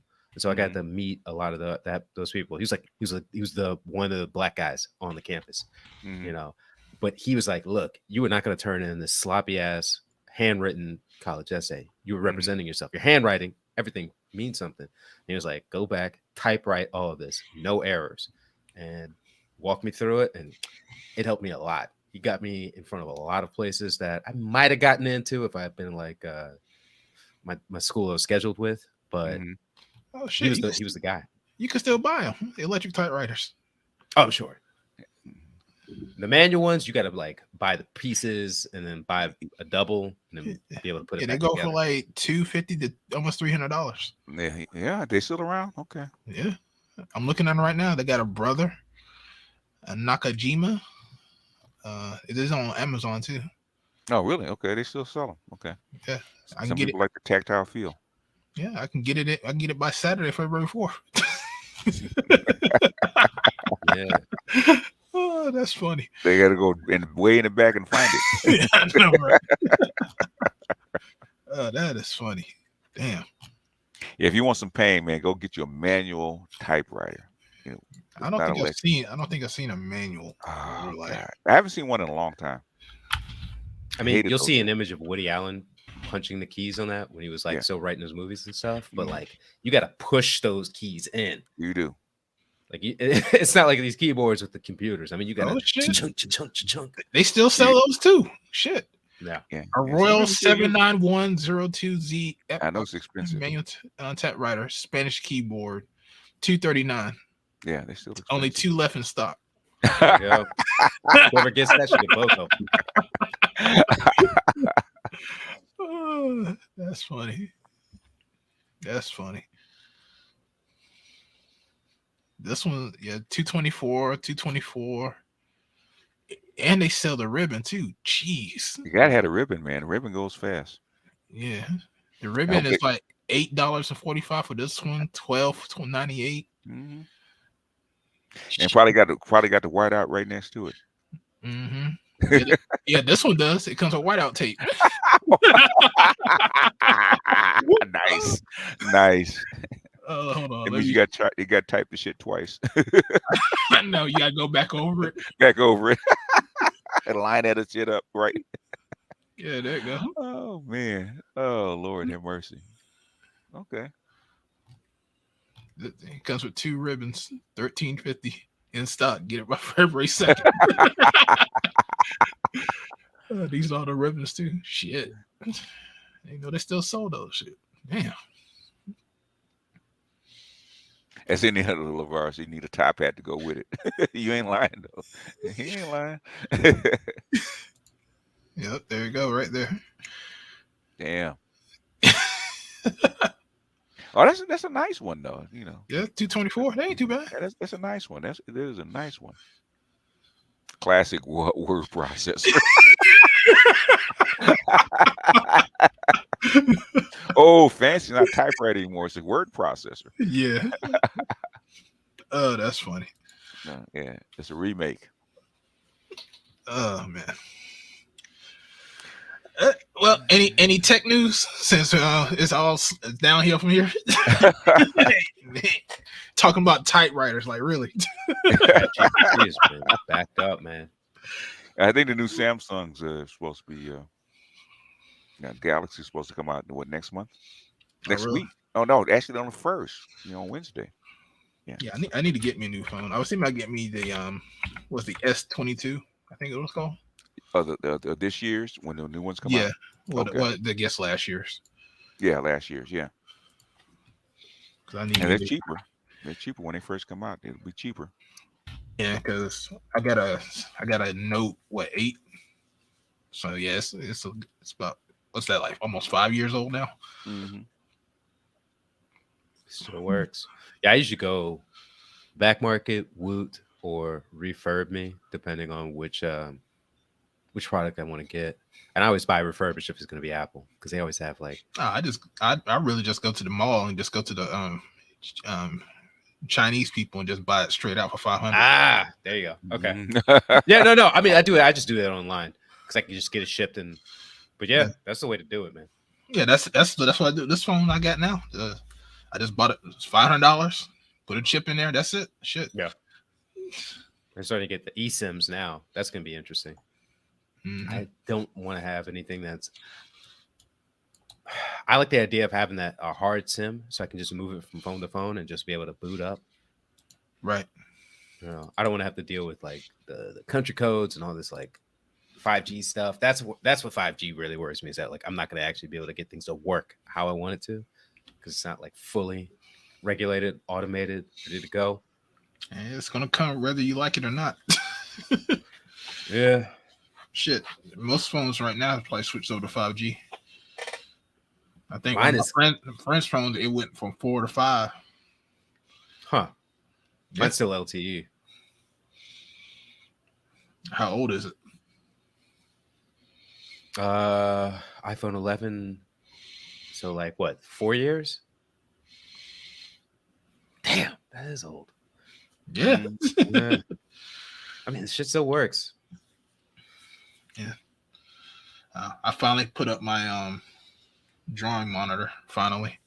Oh, did you? Man, you had it for like a year? No, I had it since Thanksgiving. I just set it to the side and haven't even put it up. So I finally put it up yesterday. Okay. Actually looks pretty nice.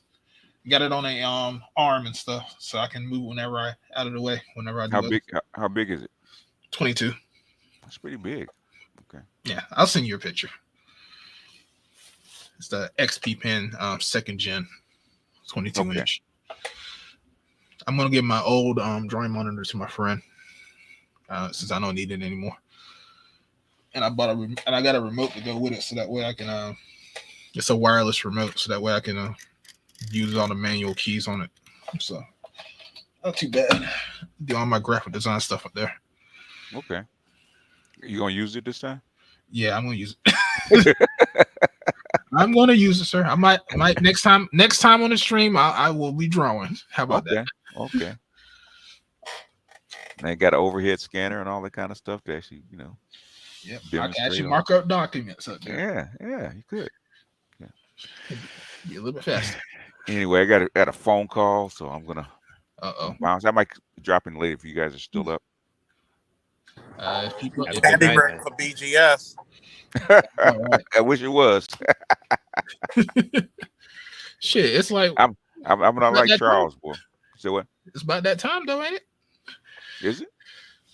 Yeah, about 10 o'clock. Anything after 10 is booty call time. Unless you Charles, anything afternoon is booty call. Charles is any time. I mean, hey, it's like 5 o'clock anywhere. Shit. Might be 5 o'clock on Jupiter. Shit, let's get it on. It's 10 o'clock somewhere in the world. It's 10 o'clock somewhere in the world.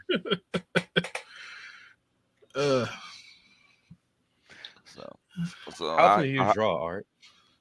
I say what? How often do you draw? Whenever I can, man. Like right now, I've been focusing on work, but whenever I can. I'm actually trying to. I want to do a graphic novel before I hit 50, so I'm working on that. I got a friend that I used to go to art school with, and we just now got in touch with each other, so we're actually fleshing out ideas. Because I'm going to try to help him, and he's going to try to help me with my book. So solid. Yeah. All the best to you. This guy come in late. Oh, 7 in the morning over here, 7:30 in the morning, but hey, it is what it is. He said, "Hey, Art, let's do a drawing competition next week. Let's draw Hammer's girlfriend next week." Hammer's girlfriend is a pillow with an insert of a fleshlight. Is he still at it again? Is he still at it? Just running his mouth and whatnot? And he came in today, but someone blocked him already. Oh, good. I feel bad for him because like DC is a good place for a young man to meet women.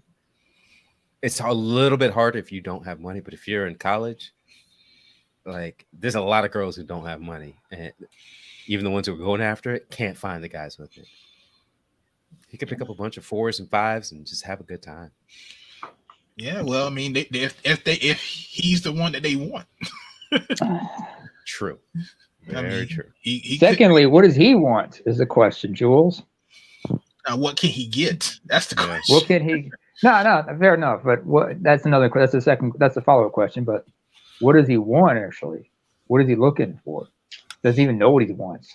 He's looking to make a name for himself in this space by going after us, but he's trying to go after passport bros. So, but he's not getting any sympathy points over here or from the women. So, and attacking certain nationalities and ethnicities for that matter. Because I've heard what he said. Because when I hear him talk, all I hear is him projecting his ignorance about the rest of the world.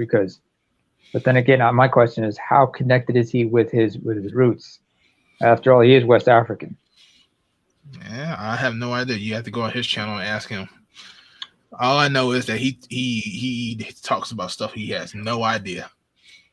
Yeah, that's true. I mean, I was just on there's one brother's channel I joined recently, Congolese brother, and they were talking about the passport bros and everything on a positive sense because they are proponents of the proponents, not opponents, but proponents of it. And we were just chopping it up, and most of the guys in there were like either first generation or second generation Africans and whatnot, and we were just chopping it up, just going back and forth about certain concepts and the misconceptions, and we were able to I was able, and there was a lot of ADOS folks in the chat, and then we're like, we had to give them a certain perspective from the way how we see things, because as far as this passport bro phenomena, I can tell you that I've seen what it's like to be on the other side of it. So I'm familiar with the phenomenon. Just never knew it's just new to the terminology. Well, I don't know what Amber doing. I mean, first he was like, "I'm going to get me a blow up doll and just be about myself and be happy, nice." Going against passport bros. I'm like, what are you really doing, man? Are you just trying to make a name for yourself so that way you can get your channel growing? Because at first he was lying about his channel because he used the program to get all those damn numbers, and we found that out, and so he got embarrassed. Excuse me, program? Yeah, there's a program to where you can get views to bump up your view count, and that's what he was doing to get as many subscribers as he did, or try to work with the YouTube algorithm. We found out about it, and he admitted to it, and so he embarrassed himself. Then again, in this generation, they try to rationalize his ilk, his generation, his peers. They try to rationalize that shit, and they're like, "There's no shame in it." But it is what it is. That's the most American thing in the world. Was it win at all costs, lie if you must, cheat if you can. Keep denying until you have to until the very end, until you have to admit it at the end. I know a lot of guys who would come in on let's say exam day, and they would say "Oh man, I've been out drinking all night, and I don't know if I'm going to pass this test." And they'd say, a couple days later, get the test back, and be like, "I got an A+, I got a B-, B+, whatever." And you talk to their roommates and be like, "No, that guy was studying all day, all night." Like a lot of people like to put up the face, and then behind it, they practice subterfuge to kind of undermine you. Yeah, fake the funk. They were faking the funk of sorts. They are. Yeah. It's all deception. It's like that, it's all that deception. It's that misdeception and shit. Yeah, I never talked to the kids, so I don't know. No. What you're explaining is I'm just breaking it down. Excuse me, Jules. It's just how my mind operates. Yeah. I've got OCD, so I try to. It is what it is. Very sad. Very sad. I met dynamite girls from pretty much all the universities in that DC area when I was there. Oh, okay. A lot of international ones, I bet. or second generation immigrants? I mean, it depends on which ones. Georgetown's going to be the top tier elite. GW is going to be a lot of your, Jewish American types, Saudis, people with a lot of money to spend. Howard, HBCU. Wait. There's Saudis and Jews in the same place. Yeah, bro. Yeah, George Washington. Because remember, DC is Embassy City. DC is we're smoking. I'm sorry, you brought the KSA out. You said that shit. I mean, I grew up in KSA. Yeah, I know. I'm just like, what the hell? And I'm like, what? This doesn't sound right. This don't add up. No, I mean, there's probably 10 colleges in the area. It's like what, 3 or 4 in Maryland, 3 or 4 in DC, 3 or 4 in Virginia. All right. You got a deaf school for the deaf too, University for the Deaf. That's understandable. That's a very interesting one because those people, like, when you see them talking and like trying to step up to a cute girl who's deaf, you don't hear anything because they're not. They're signing. Anything. Yeah, they're not saying anything. So it's like being in a horror movie. It's ASL, American Sign Language, because how it is in British. Because if you go from one country to another, even if it's the same language, they have different variations. Because like how the British, BSL, British Sign Language is very distinct from American. Same as well Australian. Well, America has 2 different signings. There's an American and then there's a Black American Sign Language, because all the schools for the deaf were segregated, so they developed different dialects. It's very interesting stuff. Like the university's trying to normalize it a little bit, but a lot of that stuff still exists. I know one of the ladies who's working on the school for the deaf in Virginia. But yeah, a lot of that history it's still there. Who is it that invented sign language? Wasn't it like Albert Bell? I believe it was Albert Bell, wasn't it? It was a Frenchman who created a writing system. This is a sign language for deaf people or people, because it's not just deaf people who have to use sign language. It's also people who have speech problems, like those who were born mute and whatnot. Yeah. So they have to converse in one way or another. Or some type of speech impediment that they have. Yeah. Severe speech impediment. Or you have people who've had like some sort of injury to their jaw, to their oral region, like they might have had nerve damage to their tongue or something like that. They cannot talk right. So yeah, or people who've lost their tongues due to some kind of due to some sort of accident or due to medical reasons or whatnot. Yeah, I know 2 kids who grew up with parents that were both deaf, but had hearing, and so they learned sign. It's just a very interesting community. Yeah, it's a very interesting. Also, lip reading is important for them. Yeah. I remember I had a friend who was I knew someone back home in Eritrea. He's deaf. He lives in the UK now, but in Eritrea, very passionate person. When I communicate with him, I couldn't really sign like he could. Instead, I had to finger spell.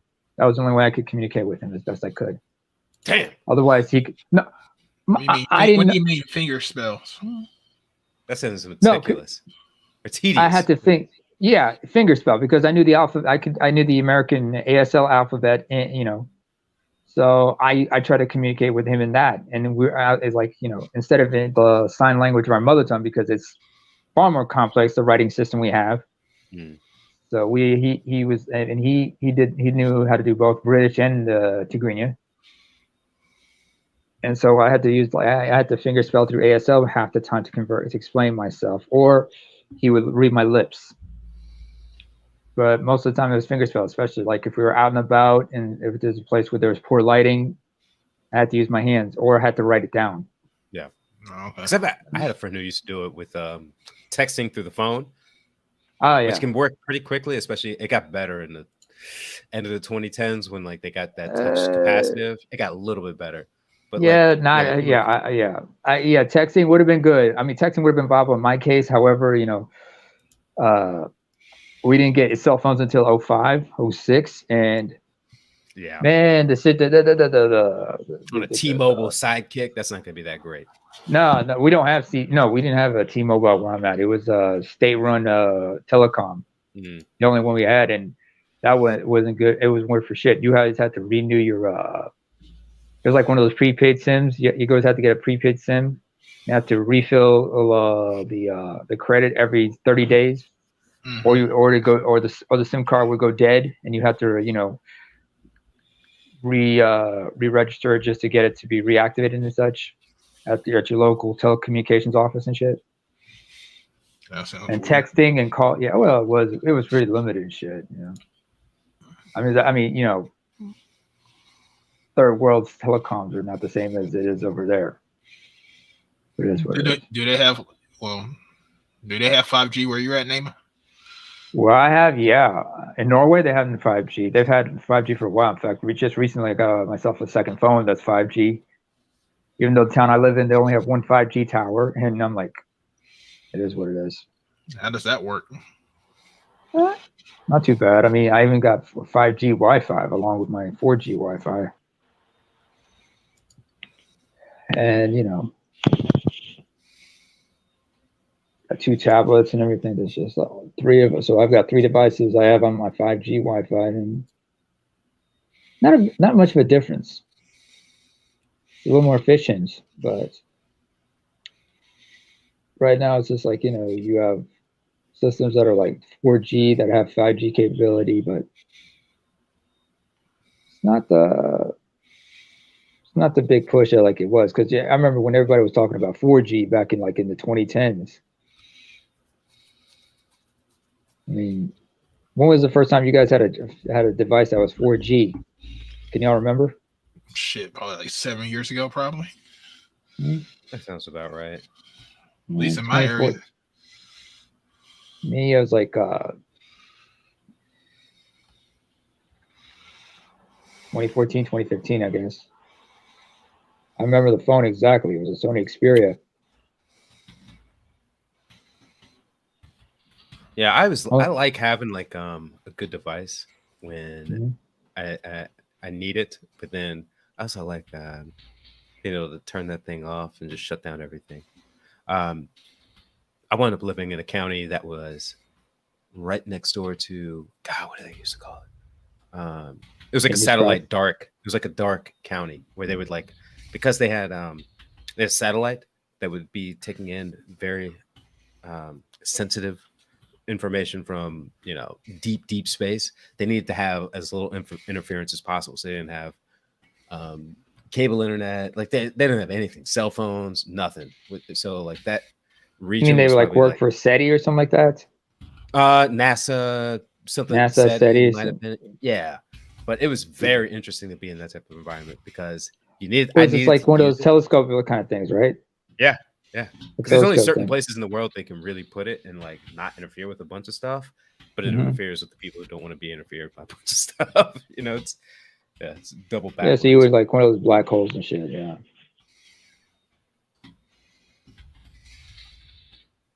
Nah, but 4G, I remember kicking up, and I was like, "Oh, damn! This actually makes shit a lot easier." It made stuff like Uber and all that other stuff, a lot easier to actually do. Because I remember only using those phones. When they start introducing Android as smartphones and such, the iPhone. When did the iPhone come out? Mid 2000s, mid to late 2000s. So it changed dating. Yeah. The phone dating apps. I remember at first it sped everything up, and now it's sped up everything to the point where it's a lot more confusion. So you have to be very terse. Like you have to be direct. You have to, some like ARC probably hit the best that you can really get on some platforms like that. Like look your best, be at your best, but be direct. What are you looking for? Don't beat around the bush.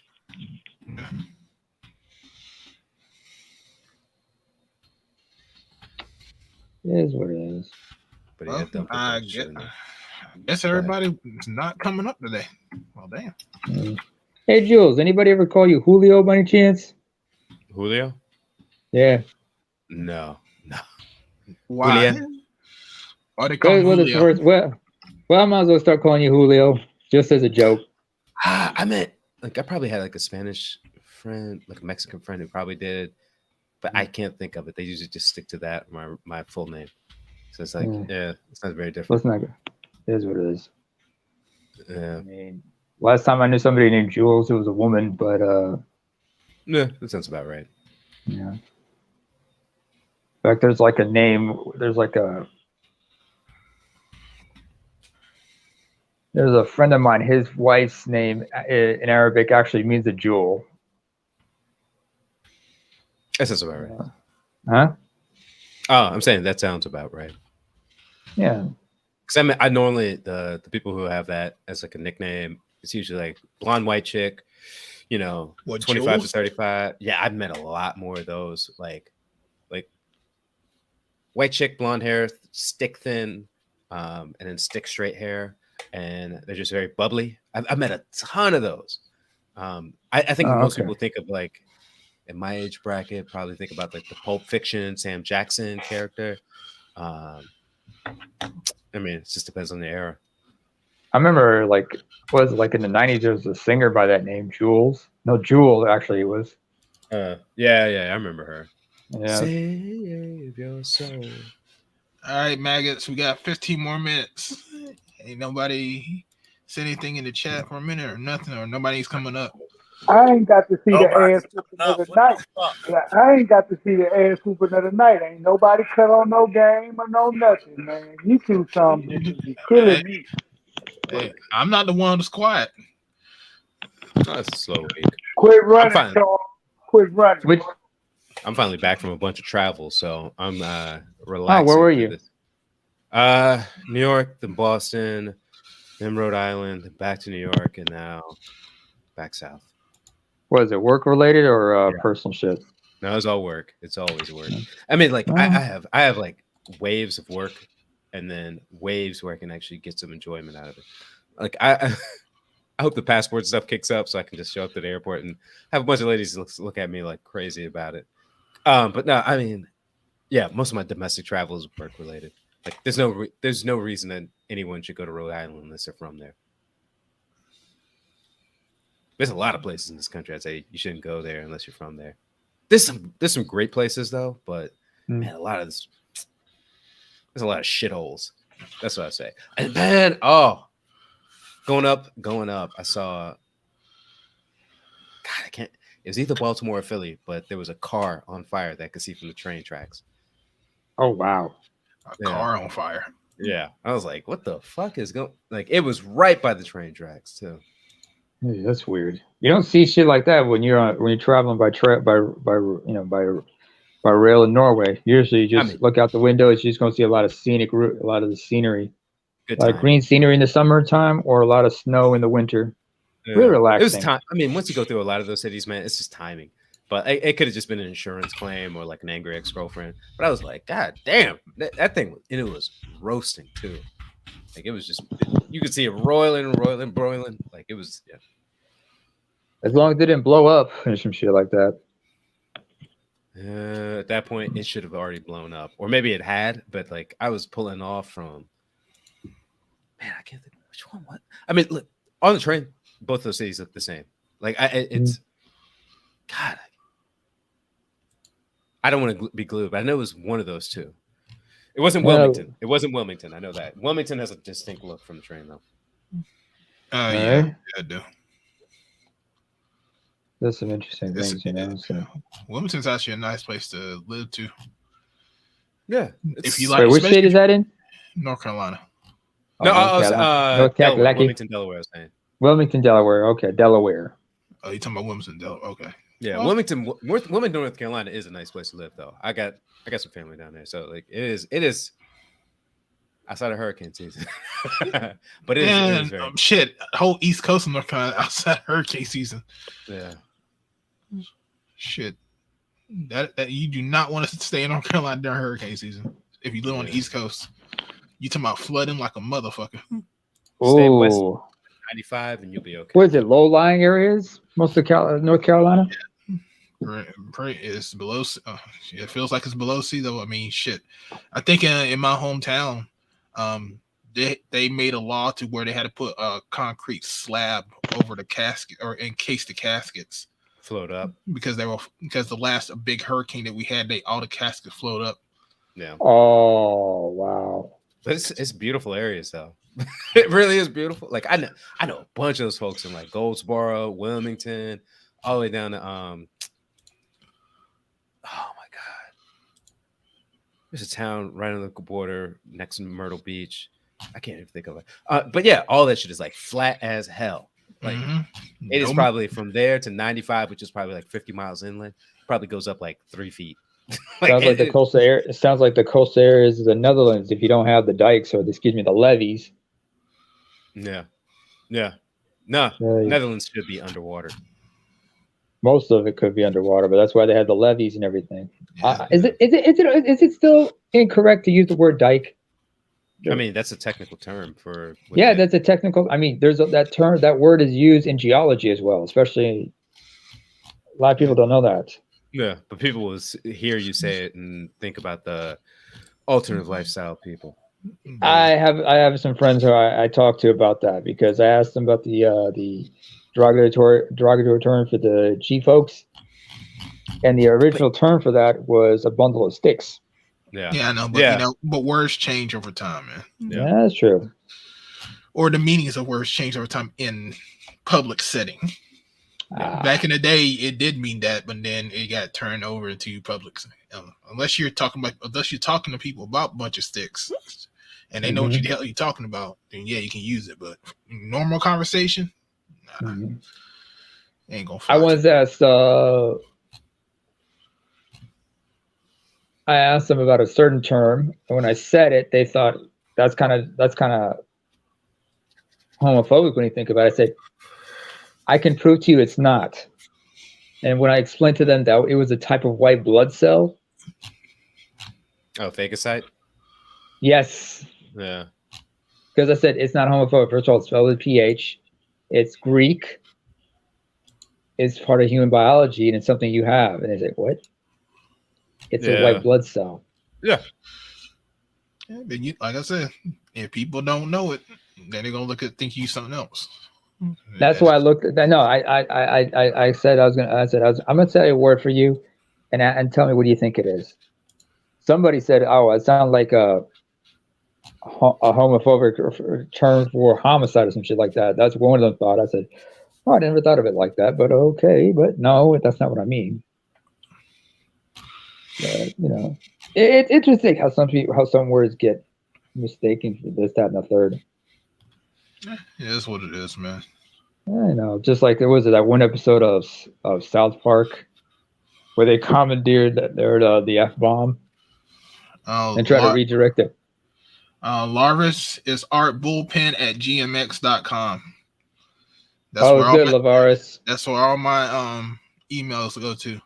It's scrolling at the bottom of my screen, but we probably got like 3 more minutes because nobody else has came up. I posted it, so it might be a short night tonight.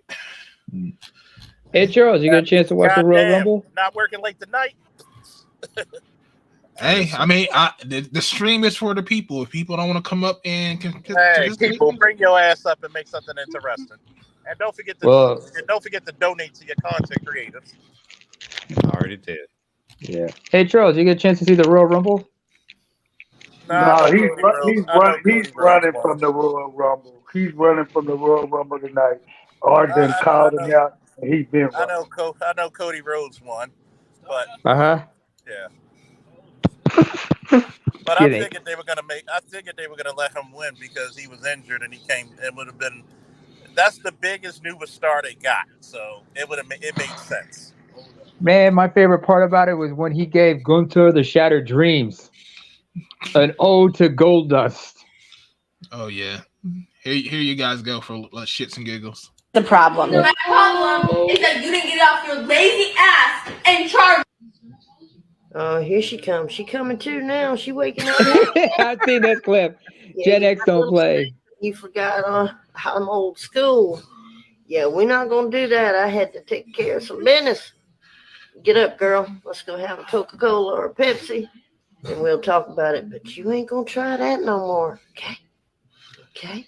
All right. That's the Gen Z's getting knocked out by Gen Xers. I mean, it's the type of lady to put a hairbrush to your head. She'll just hit you with a wooden brush, just like, bah! I have no idea what that is, Jules. What? I have no idea what you just said. You've never seen like some of these. You ain't never been hit by a wooden phone before? wooden spoon, wooden hairbrush, wooden spoon. No, a wooden belt. spoon. I've been beat. No, wooden spoon. My mother's shoe. Hit the belt, And with in the some buckle. cases, Some of these people. how about like a bit? How about a walking stick? Well, damn, you act like you know. Shit. A closed fist. There you go. Yeah. Some people would do that, just hit you in the belly too. Like I'm not about that. Oh man, how about having somebody put hot sauce in your mouth, force feeding you hot sauce and shit, or just punishment. Fuck that. aloe vera in your mouth. No, that's torture, homie. Welcome to East Africa. I mean, I there's a would- lot of Africans that'll put a foot in your ass. Like, I I've mean, seen that.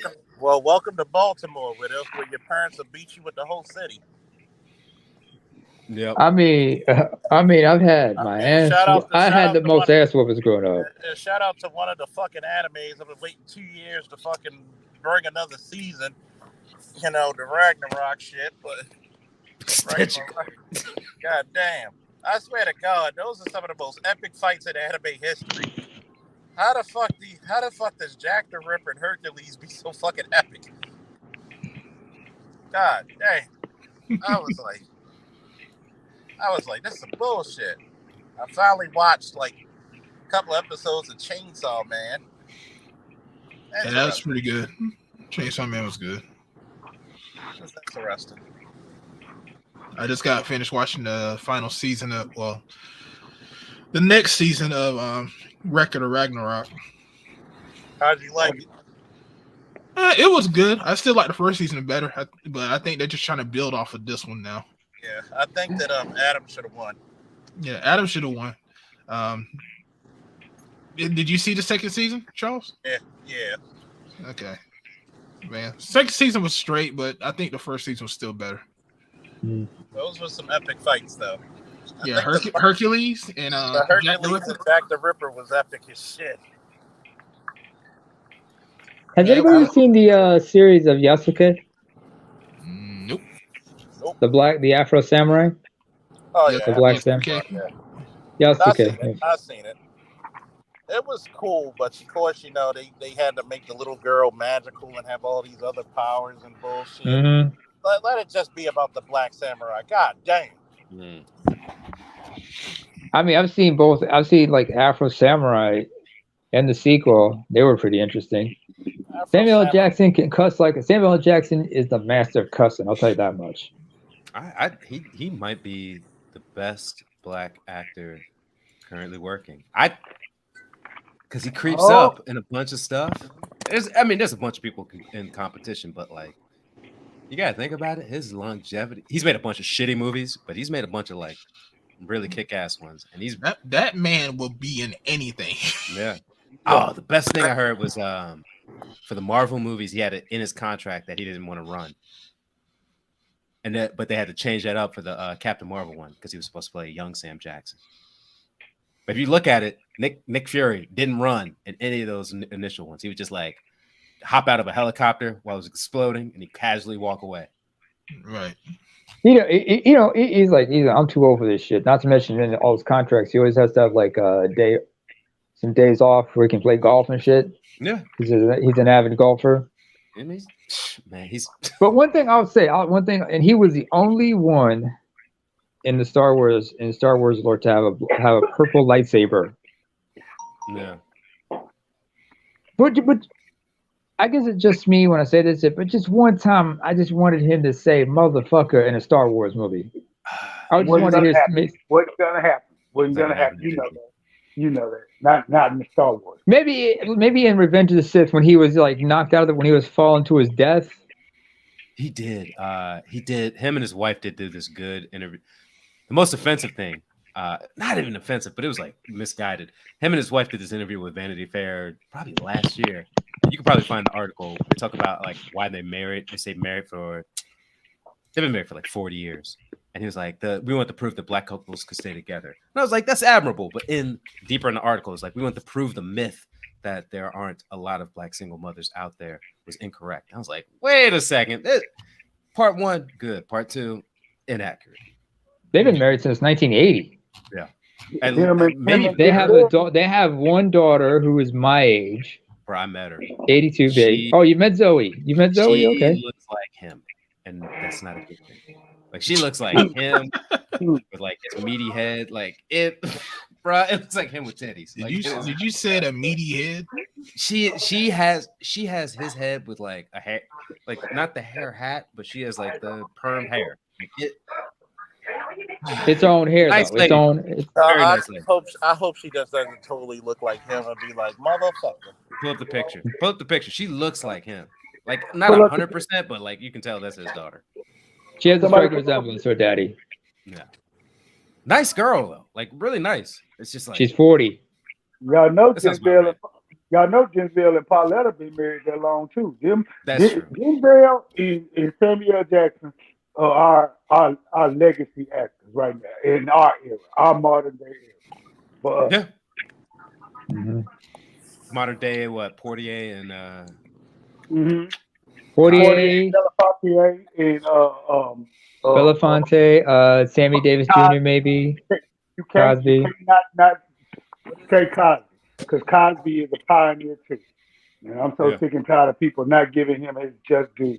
Right, he won the Emmy back in what 1961 or some shit, or the I Spy.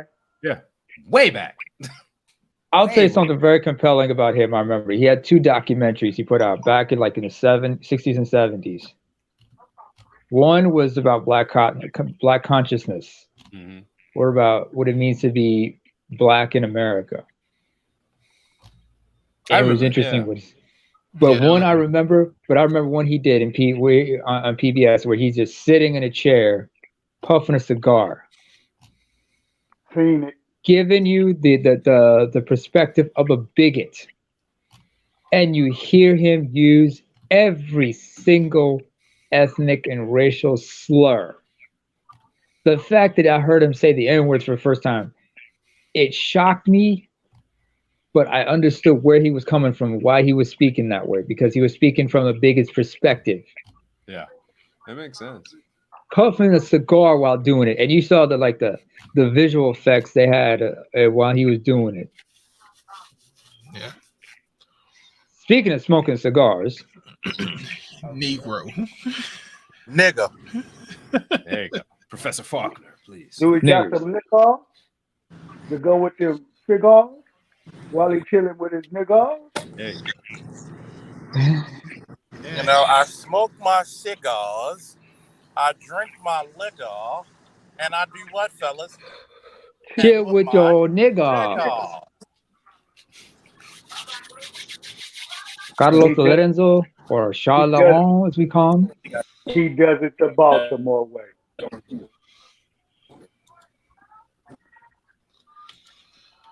That nigga from BMO, y'all. He from BMO.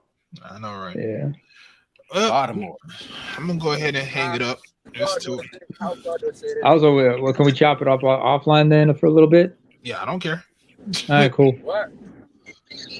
Y'all could chop it up offline. I'll probably just go ahead and get some sleeps. I gotta wake up in the morning anyway. Yeah, it's 2 a.m. on a Sunday. Wait, you're working on a Sunday? Yeah, I always work on a Sunday. All right, man. But y'all could chop it up in the background if y'all want. That's not a problem. All right, cool.